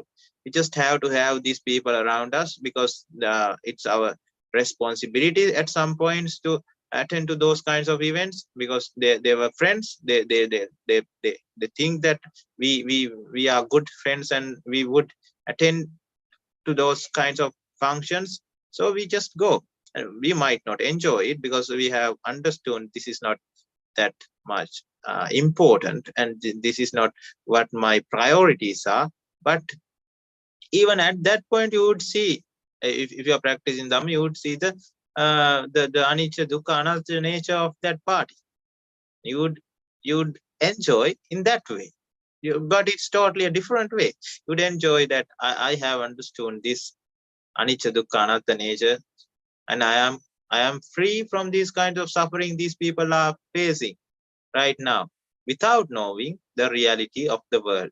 But I have understood it to some extent, and I am free from these kinds of burdens, these kinds of extra effort that they put to create one day, a very special day, and they put a lot of effort to it.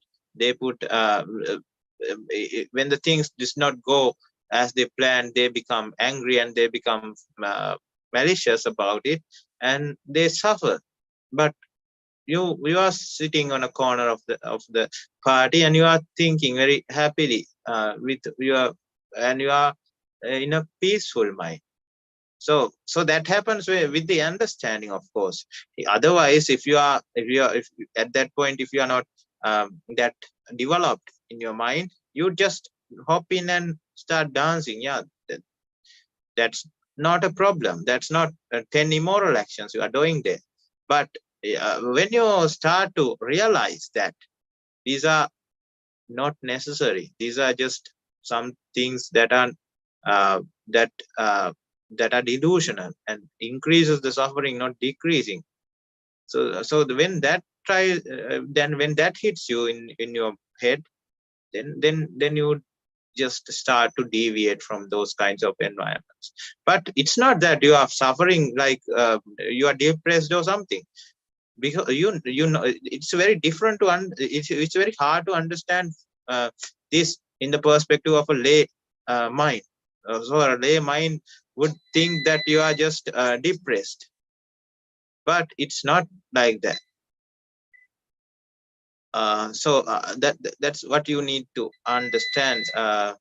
And the the idea that you are you blend into the normal society is very important. Otherwise, you would look like an alien if you try to do different kind of things. And it would be, if you have understood Dhamma, and if you have become a very noble person, noble Arya, then other people's ill mouth or ill mouthing and people saying bad things about you would become a problem for them.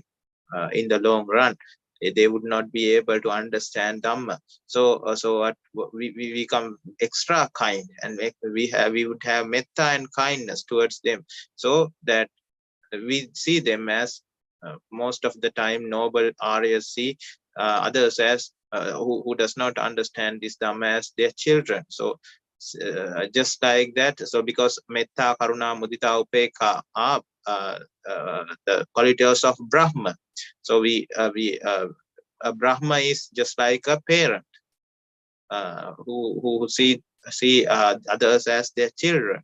So they would be extra cautious so that others would not become agitated because of their actions. So they would go and do this. They would go to these things. They would try to blend in, and so at some points with the or whatever the understanding they have, so from the level of the understanding they have, they would even enjoy it. It does not matter. It's all about reducing, not getting rid of the it's not about increasing the suffering, but it's about decreasing the suffering. But when what you have to understand this this theory, where you say there's a coin, right? So the thickness of the coin, when it increases, the distance between the two faces, that means the faces of the coin also goes from increases. The distance increases. So let's say the left side face is happiness, and the right side face is sadness or suffering. So you have two faces in this coin, and when the what do you call, the thickness increases from the middle or the neutral point, when the thickness of happiness from the neutral point is 1 inch, the thickness from the neutral point to suffering is also 1 inch, right? So when you divide it from the middle, so when we are attached to things so much, the delusional blissful sensation we develop from those kinds of things is also very, very high. think about someone is trying to kill you. You are at gunpoint, and after some time you are very afraid. Now you have developed a very you are very anxious, you are very depressed, and you have all the negative feelings and all the negative hormones in your system. So after some time he says that it's a prank, and he laughs. At that point you feel very relieved and you feel very, very happy. But you are living this life. You actually at that point you celebrated life, but you are living this life for now more, maybe 20, 30, 40, 50 years. You did not, even during a single day, you did not celebrate your living or your life. But when you put at gunpoint, the depression or the tension or the deficiency which was created in your mind got your mind to, let's say, -1000. You are always at 0 during this lifespan, but since the putting you at gunpoint got you to -1000. So relieving that -1000 to 0 is perceived as blissful. So you feel relieved, you feel happy, and you feel, and you can even remember, you can even recall it and be happy. I thought I'll die, and thank God I did not go there. So it would be a sensation like that. So it's how the world works. If you are looking for happiness, you'd have to create a depression in your mind, so that when the depression is filled, you feel happy. So, but the problem is, with that phase, there are always two sides for a coin. You cannot find a coin with only one side, one face. So there's another face, which is suffering. And the thickness of that face also increases when you are looking for high, or when the happiness increases, or the blissful sensation increases, just like that the suffering increases. So you have to put at gunpoint to feel that kind of pressure. That's why people go on roller coasters. That's why people go on bungee jumping. So they can create suffering initially, or a depression initially in their mind, and get rid of it and become happy about it. So but the thing is, for that kind of a practice also, you need to put effort. Putting effort is sad or suffering. Just what we understood when we gave that example before about a plate of rice. So you have to go through a hidden level of suffering, which is always hidden, but no, it's not that it's not there. It's there, but it's hidden.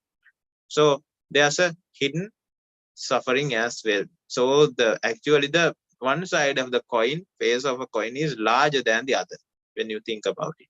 So however, whatever that is, so when the thickness decreases, suffering also decreases. When the attachment reduces, you would not feel that much of. That's why I said that when you're going to the party, you would not feel that happy when you understand Dhamma. So the happiness also, the blissful nature also would decrease, as well as the suffering nature would decrease. So this would go to a point where the thickness is very, very low, and at the end point, the coin would just vanish, because the thickness becomes 0. Then you cannot have the face called happiness as well as the face called suffering. And that is called Nibbana. So at Nibbana, an Arihat would not be happy in the sense for the outside external world or materialistic world, and he would not be suffering because of the materialistic world. He would be suffering because of the hunger. He would be suffering because of thirsty. thirst, yeah, that's there, but would not be suffering because of avidya. He would not be happy because of avidya. He would be happy that he attained nibbana. He would be willing to give that to another person so that they also would be happy attaining nibbana. So the part, or the delusional happiness that comes with avidya or ignorance is gone, as well as the delusional suffering that comes with avidya is also gone. That's the only difference between an Arya or a Arihat and a normal person.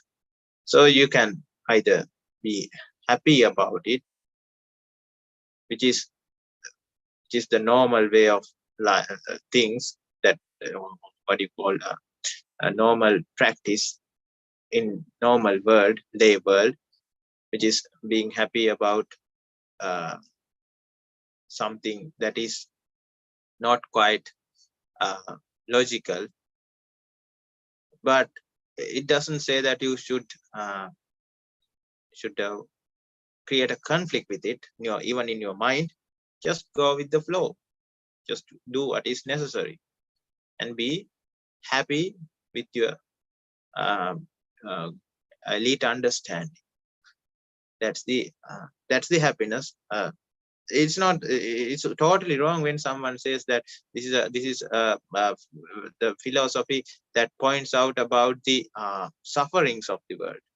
Yes, it points out the sufferings of the world that normal people does not understand that they are facing, so that Aryans can get rid of that sufferings that they do not see, and become then get rid of the suffering so that they can become blissful. So it shows the suffering as well as the solution. So when both are shown, that is not something, that is not a suffering philosophy. It's a blissful philosophy, because it's always about reducing suffering, not about increasing suffering. It's our fault that we do not see the suffering.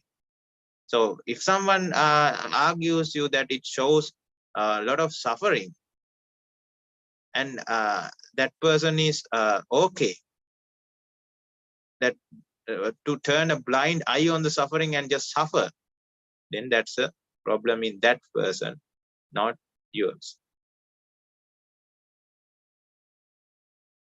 Well said. Are there any questions from the participants?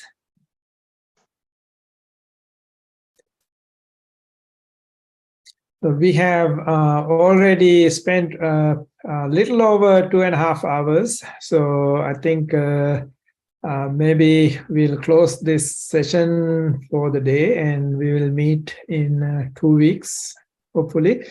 And maybe it's time to pass the merits and close the session. Swami Nuhansa?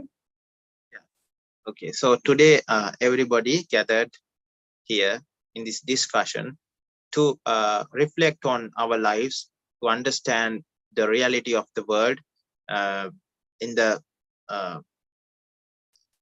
with the idea, with the attempt or effort, putting effort to attain the supreme bliss of Nibbana. For that, we used our mind, body, and as well as our words to this worthy cause, creating immeasurable amounts of merits that would eventually create and clean our supreme pathway to Nibbana. And may all the meritorious power which was generated today help us and everyone else who gathered and who joined this discussion, whether we can see them or not, to develop wisdom to attain Sotapanna Phala with Kalyana Mitra association and with pure and correct Dhamma. May they attain this Sotapanna Phala. May they practice the Arya Tankamago, the Eightfold Pathway, all the hindrances, barriers, and obstacles that cover up the pathway to Nibbana may revealed, and may all the obstacles may diminished, and may everyone be able to attain the supreme bliss of Nibbana. Accept this blessing with the sadhukara. Sadhu, sadhu, sadhu. All the dead relatives, as well as people who helped us during the sansaric journey, like our parents and our teachers and everybody else, even doctors and others who helped us in difficult times, even the people who treated us well, even the people who showed us the correct pathway when we were in difficult times, the people who helped us to get over those difficult times, people who gave us jobs, people who were always around us, like spouses, children, and our relations and neighbors, and all the people who helped us develop these structures that are around us, just like houses and workplaces and everything else. Let's remind all those people as well. And also the people who are maltreated by us because of our greed and because of our maliciousness, due to the 10 immoral actions. There are a lot of people that was subjected to our injustice, who are maltreated by us. Let's remind those people, and let's see that the things that we did was wrong, and let's determine not to do those kinds of things again, and let us remember those who were maltreated by us as well, and also the people who helped us to make this discussion a success, people who created these kinds of platforms for us to discuss these kinds of Dhamma, and people who helped us in every way for this discussion to become successful, and also the deities in this realms, and all the 6 other realms of gods, and also in the 20 planes of Brahmas. And also let's remind all the living beings, all the sentient beings in this universe. Let's remind all of them and transfer this meritorious power to them with metta and kindness. They may get happy with these discussions, with this Buddha Dhamma and Sangha, becoming a part of this meritorious act. May they refrain from doing sins. May they replace those sins with meritorious deeds, and may they lead happy lives, ultimately accomplishing the supreme bliss of Nibbana. Transfer these meritorious merits to them with a sadhukara. Sadhu, sadhu, sadhu. And you may also, with this great meritorious power which was generated today, you also may able to develop wisdom, getting rid of all the sufferings in this world, ultimately attaining the supreme bliss of Nibbana.